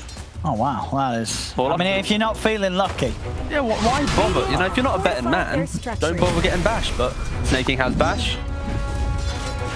Instantly be cracking off, of course, and Snaking taking a few hits from the tower there. That's close. He's fine. We've seen Snaking live on the edge of his seat last game. He's ready to do so again this time round. I'll take the water rune.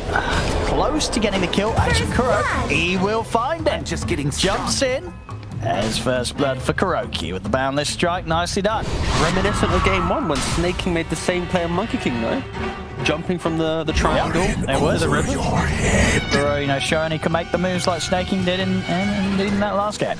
You know, RMN, he's doing pretty well in this game so far. You know, 29-2, a hero that doesn't really care too much about the rotation of Spirit Breaker. He has had to pump his net worth into regen a little bit, so... That's on play. Oh, that 3 does go down. Solid kill in. Nigma Galaxy. 2 kills to start off the action this game. Already looking like an improvement on what happened in game 1, where at this point already things were starting to look a little rough in the lane. But this time round, Nigma Galaxy with a much better grip across the map. Yeah, they're just doing a nice job punishing. Like, Spirit Breaker is the type of hero where if you do a bad charge, you can't defend your own lane, and then you're out of place, right? So he goes mid, doesn't get a kill, instantly Nigma, you know, classic Dota, run at the off lane, stop him from playing Dota. And, you know, OD is nowhere near the hammer right now. He's still, you know, he's 1,200 gold away. Or 1,000, but yeah, it still very much is kind of mode farm for the for this off-lane duo. They're not really hitting their peak right now. GH seems to maintain central control around here so he can play freely with the Shikuchi. Great, they're back. See back in the mid. Now RMM, what's he going to go for this game? Getting the phase boots first after the soul ring. And then, I mean, what... Yeah, bottom lane Kuro should be fine. Look at the trap on Skeeter with the sprout. And some good control here from the treants, allowing mind control to get quite a bit of damage in. Skeeter's still able to make it away.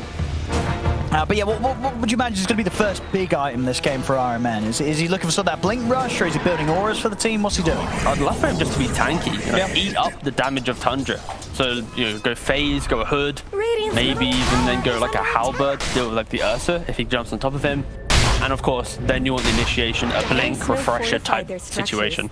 But yeah, very much allow RMN to just walk into the fight. Kuroki does go down bot lane. Again, some good micro from mind control, but not quite enough. And body blocks there to stop Skeeter from getting away. Yeah.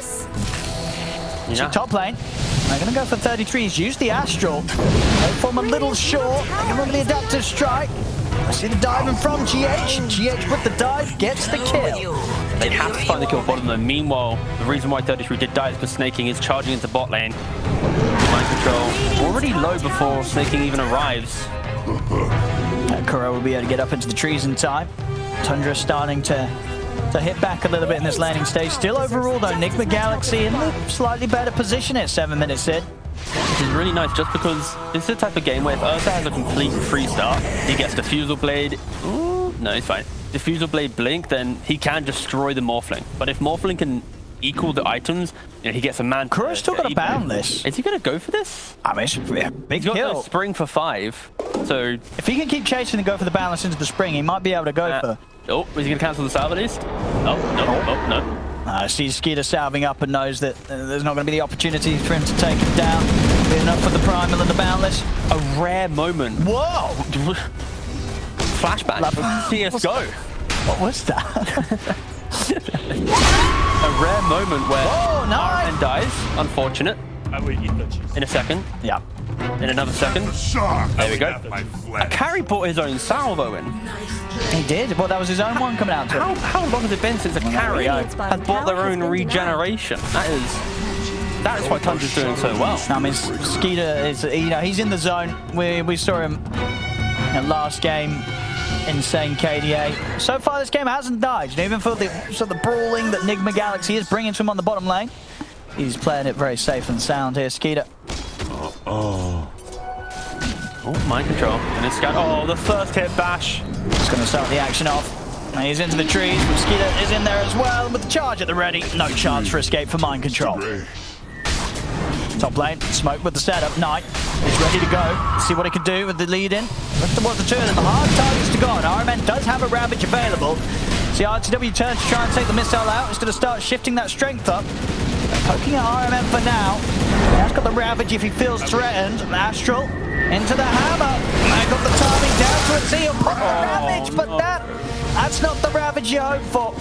If you're RMN or Nigma Galaxy is a dead tide, and even when he's back up, no Ravage to contribute for the next move that Nigma Galaxy would look for. I will eat that.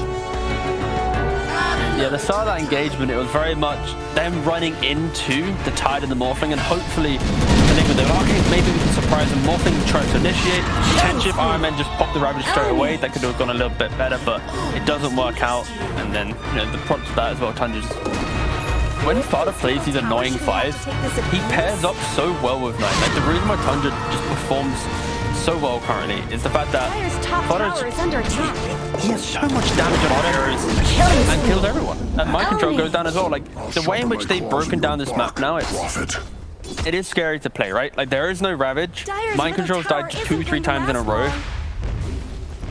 It's kind of difficult. Kroki can just sit on the trees and kind of direct his troops to farm certain areas, but it's kind of difficult for the heroes to feel like they have presence. Oh, GH. Very skilled. Stepped into the hammer there.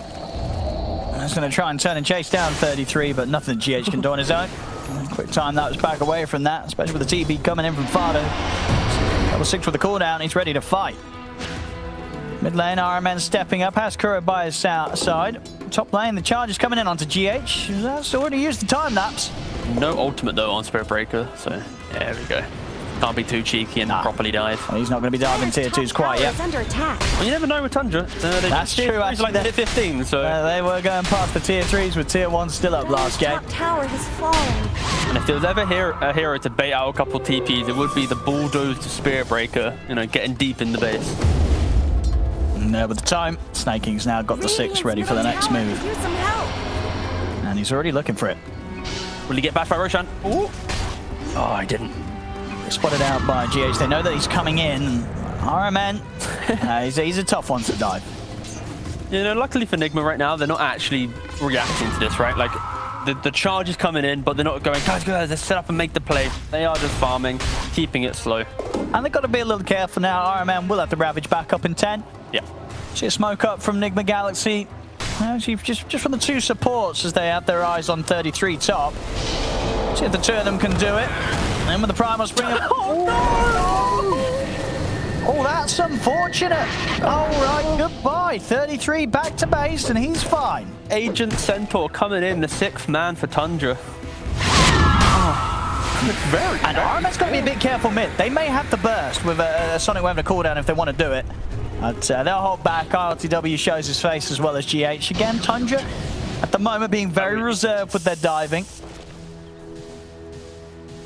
But you can see, though, the itemization from Tundra. They're not playing a fast-paced type of game, right? I think specifically Quap, not going for the Orchid, going for a bit more tanky.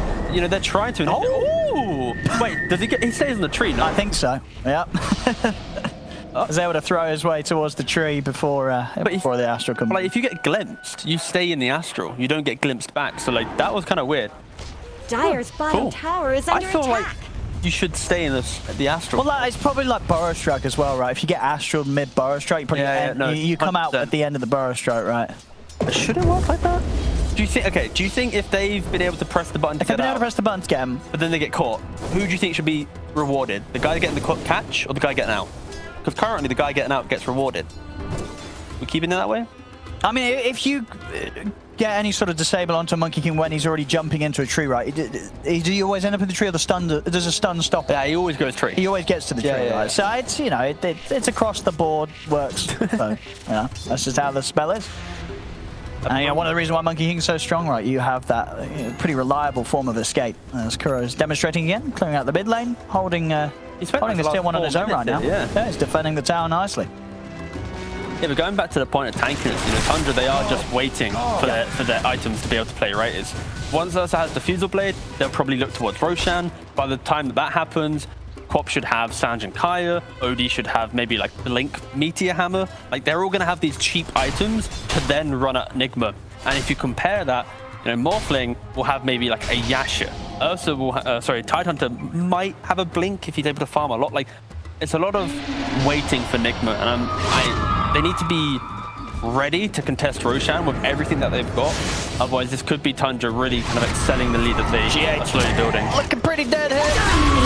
Oh, okay. I mean, why not? I guess he's got an arcane ring, but still 90 seconds on the Sonic Wave. They're really sending a message there. I believe overkill is the word, but he went for it, 9. Nice scouting from Mind Control, of course, sending off one tree from his first spawn and then spawning a second one, just having 100% uptime vision in Roshan. Pretty cool. They've got their eyes on RMN. I mean, Skeeter with a defusal. He'll be able to make pretty good work of RMN. Team is coming in. Okay, the Ravage will stop him from going down. RMN able to save his life. GH looking for the turnaround. Thinking's going to go for the TP out. Won't get away with it. Mind Control's in with the damage. So Nigma Galaxy can chase on for more here. GH has got his eyes on Fada. Side Croaky has jumped in, but Skeeter's on top of him. They'll tear him down. Fada with the cooldown. Good to go. RTW turns to the gyrocopter to try and fight back. And it'll be successful. Kills off Fada. But Skeeter, he's still good to fight. Steps back in the sanity eclipse comes crashing down. Skeeter, does he want to go for another target? He's holding back for now. They'll leave it at that. 2 for 2. Quite a lot of spells, though, and no real kind of advantage gained. Main thing there for Nigma is now that there's no Ravage, Tundra are just going to be able to reset and go for that Roshan. Yeah, unfortunately for Nigma, not really able to contain the fight. I guess that's the main thing, right? Like with their type of heroes, they need to force Tundra to somehow retreat and then catch them like one by one within that retreat. If they utilize the Weaver Swarm with a Sprout, then the Boundless, like they do have kill threat. It's just so hard. Like it needs to be perfectly controlled. And you see Tundra, again, they play around that, they poke, they don't fully engage into these fights, they don't allow for 2-3 man Ravages, like optimal Ravages. And now they are trying to instantly poke at Roshan. But these trees, this little bit of vision is actually scaring Tundra. Nice little D-ward here. Oh, unfortunately, Fada cannot actually hit it. Yeah, well, they're going to go back in though with Ravage not ready to threaten them. Skeeter knows he can have a solid chance to finish the off. We'll see if they can go for a snipe here or a steal. Nigma Galaxy. You got this, Chief. They made the jump and GH has been caught out to the side. They're not going to be able to try for it. And Tundra finish it off, pick up the Aegis on Skeeter. Haste Rune bottled up as well for 9 for the next engagement. Radiant's middle tower is under attack. Yeah, still, he's actually pretty low net worth. Normally Spirit Breaker is able to eke out a little bit more farm, but the way this game's going, he is just constantly throwing out charges to That's a good setup. Next onto top, yeah. So it's also nice to see Spirit Breaker be played in a way that isn't just I have to hit creeps, I have to be this Shadow Blade hero. He's playing for his team, knowing that there is plenty of damage without him needing to find these items. This will now be the true test for Nigma in this series, because if they waste a Ravage, they probably will lose half their map. That's how devastating this timing is for Tundra right now, because they have that defusal, soon to be Blink, OD with a Blink. Like, they've hit such a mid-game timing that Nigma needs to be so careful with how they take this next engagement. And in Mind Control, he has the Orchid available on the Furion, so potentially could punish you know, an overextension, but had to try and catch out Fada there, but Fada quick with the pig pole. Out of reach and ready to reset here with the rest of the team. Smoke up from Tundra, they're straight to the triangle. They want to try and find IL2W.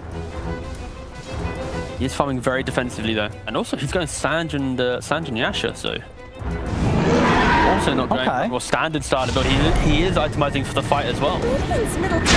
See over in the mid. They have Ravage. And they're going to go for RMN. See what his reaction is going to be. He's going to hold on to it for now and step out of 5. Skeeter staying on top of Kuroki. The backup comes in. Actually turns over towards GH instead. They'll set things up. The silence does come into play to stop an immediate sanity from coming out. Tundra now starting to back off. Nigma Galaxy, they're trying to move RMN back in position. Would have the mana with the Soul Ring pop, but it is kind of low as well. Quite able to get back in, and they are still, of course, fighting into the Aegis on Skeeter. GH did try for a rune snipe there. We'll just have enough mana to get away with that Shikuchi.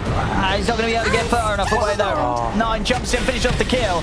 Control, watch for the side, they get the silence out onto the quad here as Kuro's trying to commit, but 9's taking up to step out of the side. RMN getting burst though by the Sanity's Eclipse. RDW turns into the OD to use it against them. Snaking onto the side, he's looking for a new target to reset on. They'll be able to take down Snaking charging out of the fight. The Solomon coming onto ILTW. Silence comes out. With the Ravage, he has got the Earth. The Boundless Strike comes in. They've taken down Skeeter, but RMN will fall for this. this. Fada stays on top of RTW. They've lost mind control and RMN, Nigma Galaxy. They really want to pick up something else in return. They put their eyes on towards Fada. Wait for from RTW, but the charge comes in. RTW goes down. They get the kill on Fada, but it costs them their Morphling.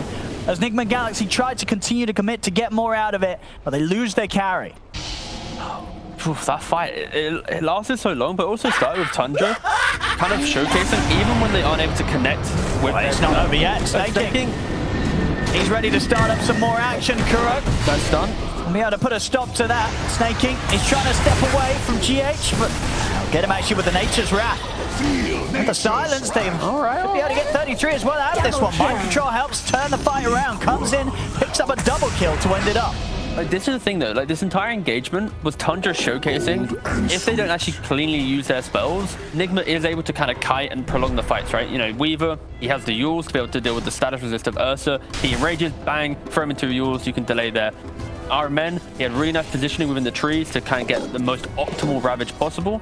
Of course, Tundra did eventually win that fight, but it's the idea that they are playing with this confidence of trying to get a little bit more from every fight, where maybe if Nigma can keep punishing that to some degree, they can play into it. But again, it feels like Tundra, as soon as they know Ravage is down, they are just going to be grouping up and trying to, you know, play into this. If Tundra doesn't go aggressive, Nigma's like, well, how do we actually fight them? Like, if they smoke right now, they have to either Ravage them or Boundless Strike them, right? Like, that is their kill threat, on top of course the damage required. So it is difficult for Nigma to take a fight. And if Tundra just reads that and goes, wait guys, we can just, you know, farm one more item each and then not die to the Ravage, they're going to be in a good spot. So Nine's close to his few hundred gold after the BKB done. Looking for GH here, the dust will catch him. Cheeky little yours. Warm with the TP out. He is away. Nice elusive moves there from GH. Mid lane 33. He's going to go for a bit of a setup, but quick wait from RTW will put a stop to the combo. Yeah, really nice stuff. And now we see RTW's got the Radiant's top E-Blade tower in his quick buy, is going for the Axe as well. Just looking to try and get himself some type of explosive damage. Like right now, Nigma, if they can punish the aggression of Tundra, I think that's the main thing, right? I don't think we've seen a team go against Tundra and have a draft, which is like, if you walk into this area and you're not always 5, we will easily kill you. I think Tundra has been able to excel within the draft to ensure that they can play with their style and not be kind of hindered by these annoying style of defensive heroes.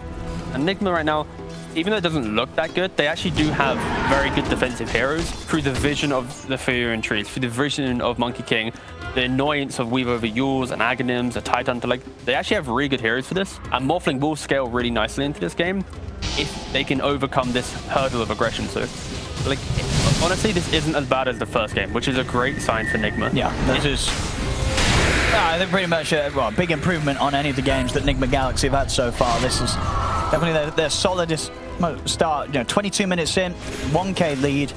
They're holding very nicely against the play of Tundra that has run over many teams in the past already at this stage, and as it did in last game. Still, like, this mid-game timing is still the biggest like threat for them, you know? Like, if they die a couple times here, it still can suddenly run away with the game.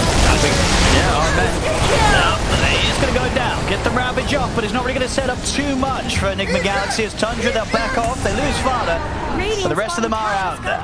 Support for the mid.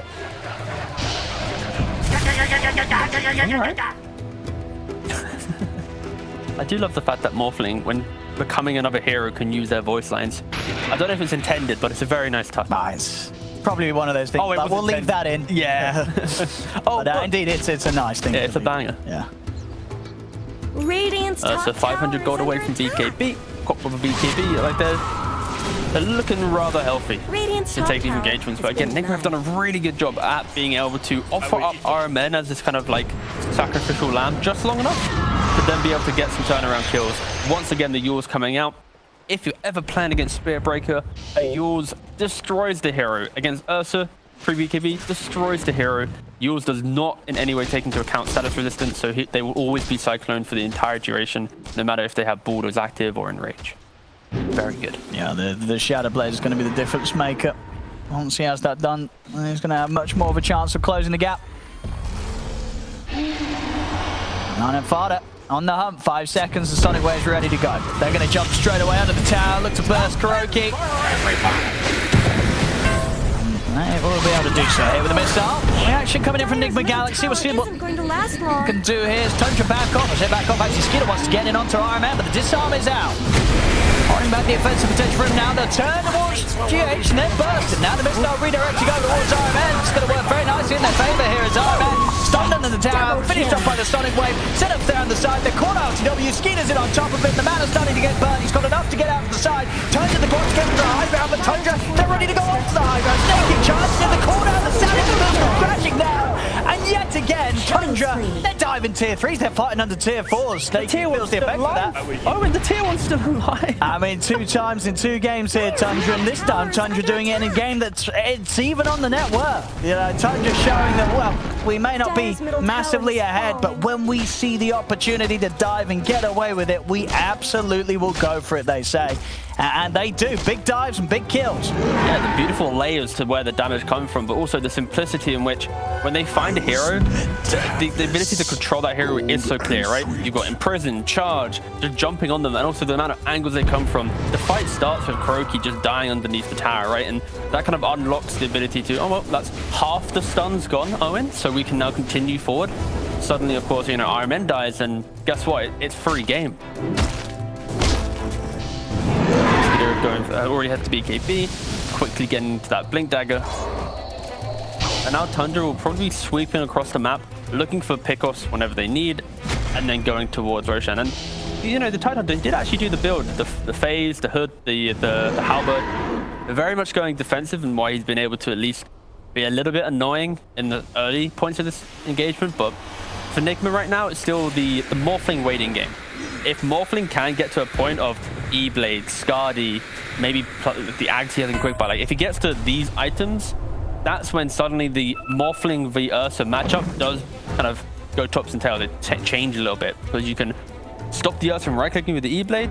You can also surprise him, 100-0 him if he walks up high ground. But then also you have kill threat, right? So again, this is a waiting game. The kill score doesn't really reflect how Nigma gets into this game. Quick jump to the side. A little bit misdone there with the use of the Astral and the blink forward from 9, but it could still work out. They've separated RMN from the rest of the team. As RMN hits the Ravage off, but he gets blown up by the Sonic Wave. 9 jumps over towards KuroKy. They found 2. Mike tries to BKB TP out, but Snaking's in with the charge. Another fight where 9 picked up the triple kill. See if we can get even more. GH and RTW will be able to break away. But another rough fight, and Tundra, they're now starting to break a lead ahead.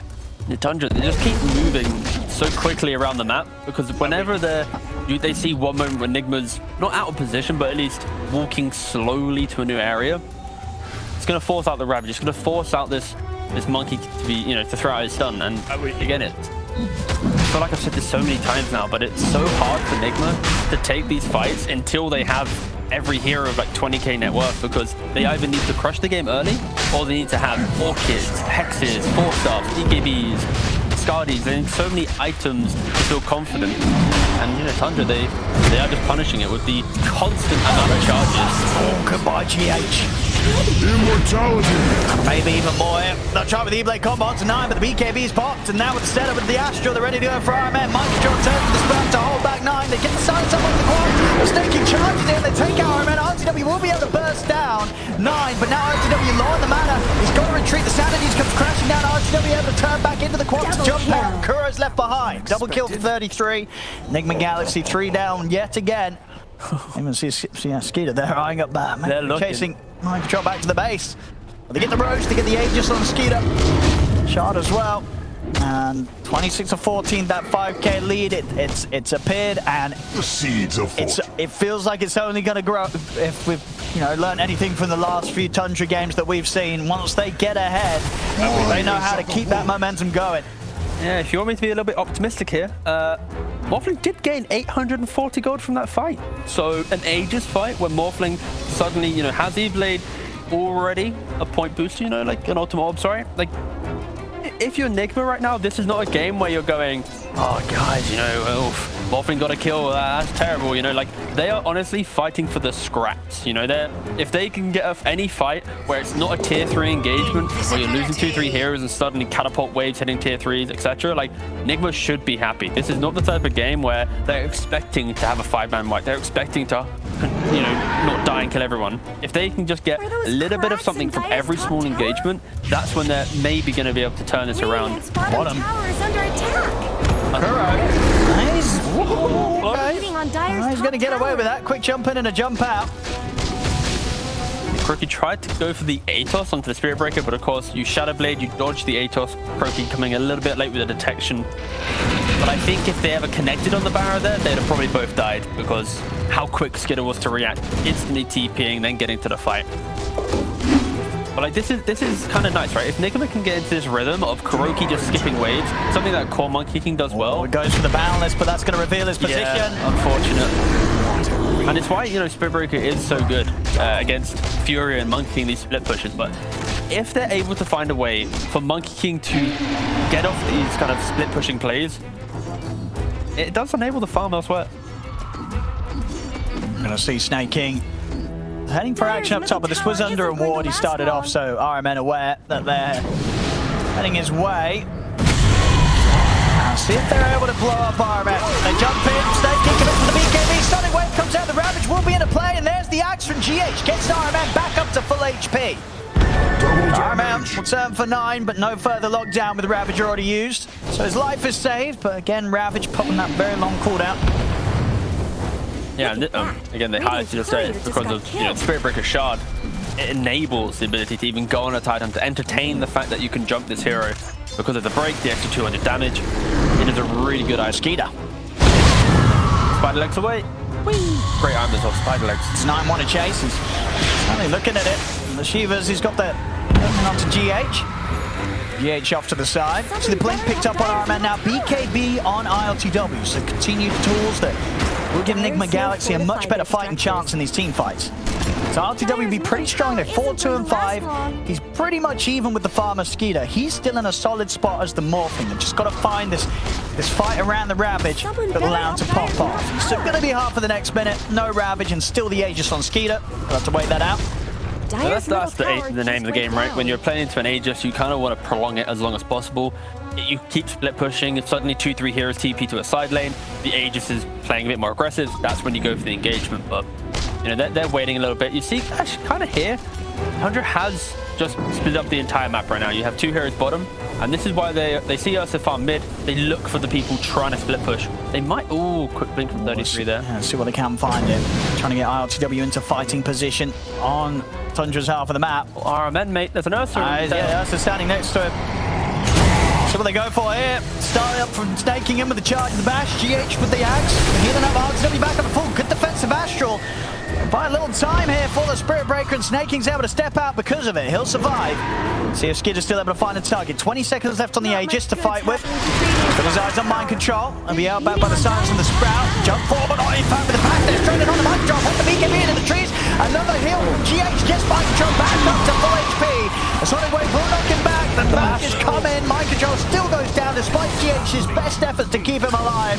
And lose Kuro as well in the tree line. The rest of Nigma Galaxy have to TP out. And a perfectly placed break from Tundra as well, putting that... I've not seen such an beautiful out of 10. Tron holding up the tower. So not to fall. Yeah. Crumbling in his hands. Actually, that's so good. So yeah, I'm now seeing some of these stickers. I kind of wonder what else there is to use. Yeah. There seems to be some there's only like very nice sprays in the game. There's only like 15 or so out there, but I think I think sprays that actually involve the players. Yes, they're the most. Yeah, that's good. I think the cartoony ones, they're cool, but like, you know, just putting up someone's real face on the playing field is, you know. Put it on the steps and suddenly it's all, you know, it's so good. After that last little trade, it's now a comfortable 10k lead for Tundra. Nigma Galaxy, they're going to smoke up, try and fight into it. They have the Ravage. They've got the tools, they've got to get the jump. They have got the blink on RMN, they've got good ways to start off the action. Oh no, the good old Spirit Breaker charging on through, breaking the smoke. Tundra now should be able to back away from this area. You know, like you mentioned, there is no Aegis. They have the tools right now on Nigma to be able to take a fight, right? Like you've got Morphling with BKB, can try and, you know, get himself into the engagement and get some, you know, some clicks off. But if Ursa ever locks on top of him, the fact that he has the Basher can easily eat through this hero. But again, it's who jumps who. Even though it's 11k to Tundra, the value of Morphling, the value of Tide Hunter with the Ravage, like you have to respect that. Oh, there he is. Beautiful, I love it.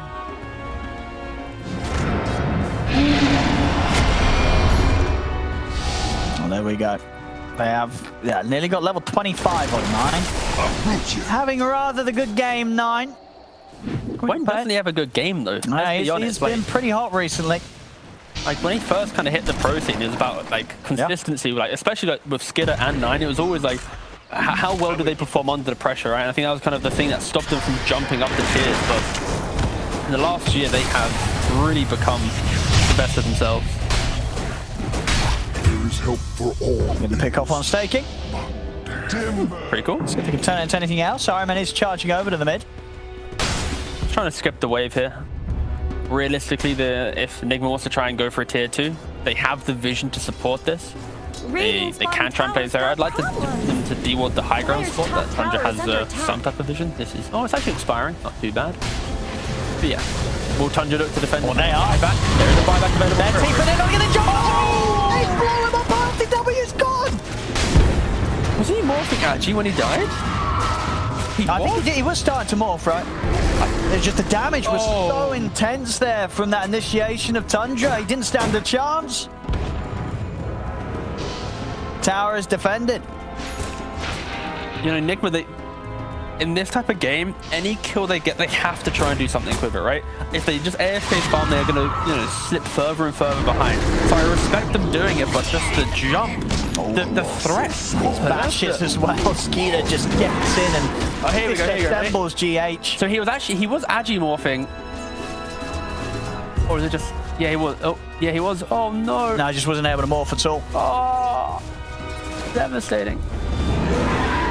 Look at him, he's like, I got the morphling. Yeah, 9 with a smile on his face. I mean, as you would be, 17, 1 and 8. Having a beautiful game.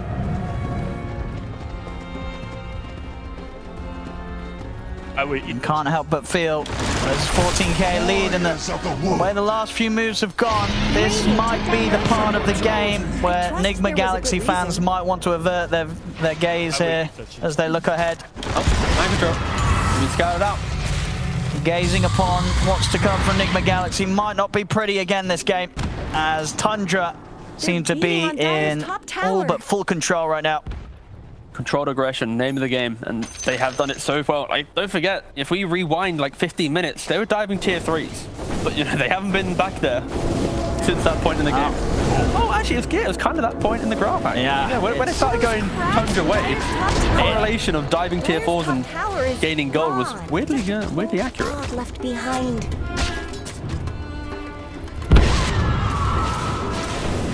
A 9. Refresher on the cards next. They still need that fight, Nigma Galaxy. They need a perfect Ravage. They need RTW to be able to go to town. It just hasn't happened. Dire's middle tower. They need like the perfect fight construct, which is Tundra without Aegis, to be very clear. Going into an area which Nigma has vision, then getting the Ravage into waveform, E-Blade, and blowing up the heroes. The issue with the E-Blade build is if you're not 100 to 0ing, the layered damage that you have separate to that is a Bloodfall on the Fury and right-click damage. So you have to be very careful, because like, see here, that's like a 3rd damage, right? So if RTW wastes the E-Blade, only puts us into a 3rd HP, the follow-up damage you have during that control will be fully removed by the fact that he's ethereal. So in Nigma, they have to be so careful with how if they get, or if they're presented with a good engagement, they don't just try and throw everything at one time, because the damage is not all the same type from Nigma.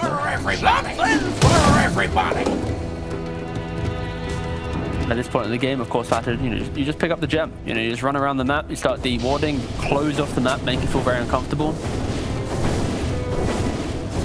Got the smoke. Fada, not really the hero they want to... Well, by himself, that's a gem. That's pretty big. All right. Now he gets the cooldown off. I mean, they'll get the gyro, but it's going to cost them pretty big. Pretty much one hit into a sanity as RCW disappears.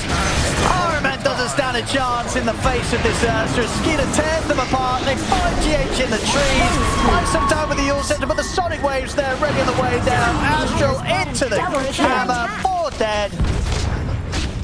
They might give it one more fight here, Nigma Galaxy, but at the same time, I wouldn't be surprised if the end is nigh. Mega kill! As mind control taken out, no buyback on any members of Nigma Galaxy. They're diving in. GH, he bought back for this. It doesn't last long, his second life. As he's out, everybody dead, no buybacks. It's up to the high ground they go. Tundra ready to do damage to the base. But the fortification looks like Nigma Galaxy might hold on for one more attempt at a fight. But they're down 30k, and almost certainly at least one set of racks here, maybe more. We'll see how much Tundra want to push on. I just like the fact that, you know, they're pushing mid and you see Spirit Breaker charging like top to bot, getting all the creep waves, one of the key things about the hero. But also, you think back at the start of that engagement, right? They're jumping fodder, they get like he's got the gem, let's maybe get some resource to us. The amount of explosive damage that Tundra has is so scary. Quap out of nowhere can kill you 100 to 0. OD out of nowhere can 100 to 0 Morphling, because if you get him inside the Astral, then you throw out the hammer. If he doesn't have the correct amount of HP, he will just die. Of course, in this position, Morphling couldn't BKB for a gyro kill, because he has to use BKB for the bigger kills. And yeah, it's so difficult, but Tundra, they place so much of the map, but they're so quick to collapse. RTW, he's gone in with the BKB. Turning the Ursa to try and get away. BKB comes to an end. 15 seconds until GH is up. Kuro tries to get the Wukong's command going. And he's going to be kept alive right by the Astral. That's going to allow him to zip in and kill the OD, but he'll lose his life for the trade. Have to say goodbye to their top barracks. Let's see the refresher Quap there. Throwing out 2 ultimates. And this is most likely going to be the GGS crew. I think so. Yeah, throws out the Glenmere from the high ground on the trees. Mega creeps out. 40k lead, snaking. Even ready to maybe even start diving the fountain. As out by the Ancients, they've caught themselves GH. It's 42 to 17. This game, it definitely sped up pretty quickly, as it was not a bad start for Nigma Galaxy, but the end has kind of ended up as bad as the other games that we've seen so far. It's not been pretty for them. Tundra, complete domination from the mid-game onwards, and no chance for Nigma Galaxy to make any sort of plays, as Tundra was just a step ahead in every single movement. And there it is, GG is called. Tundra will safely secure this to 0. Tundra, they're just looking like a well-oiled machine, right? Even when the game looks somewhat even, they understand that if they just keep taking the fight, keep playing on the cooldowns or lack of stuns, it doesn't matter if they even die a couple times, because they're going to be able to break down the resources of Nigma. And I guess for Nigma right now, they're not looking too great, already being normal.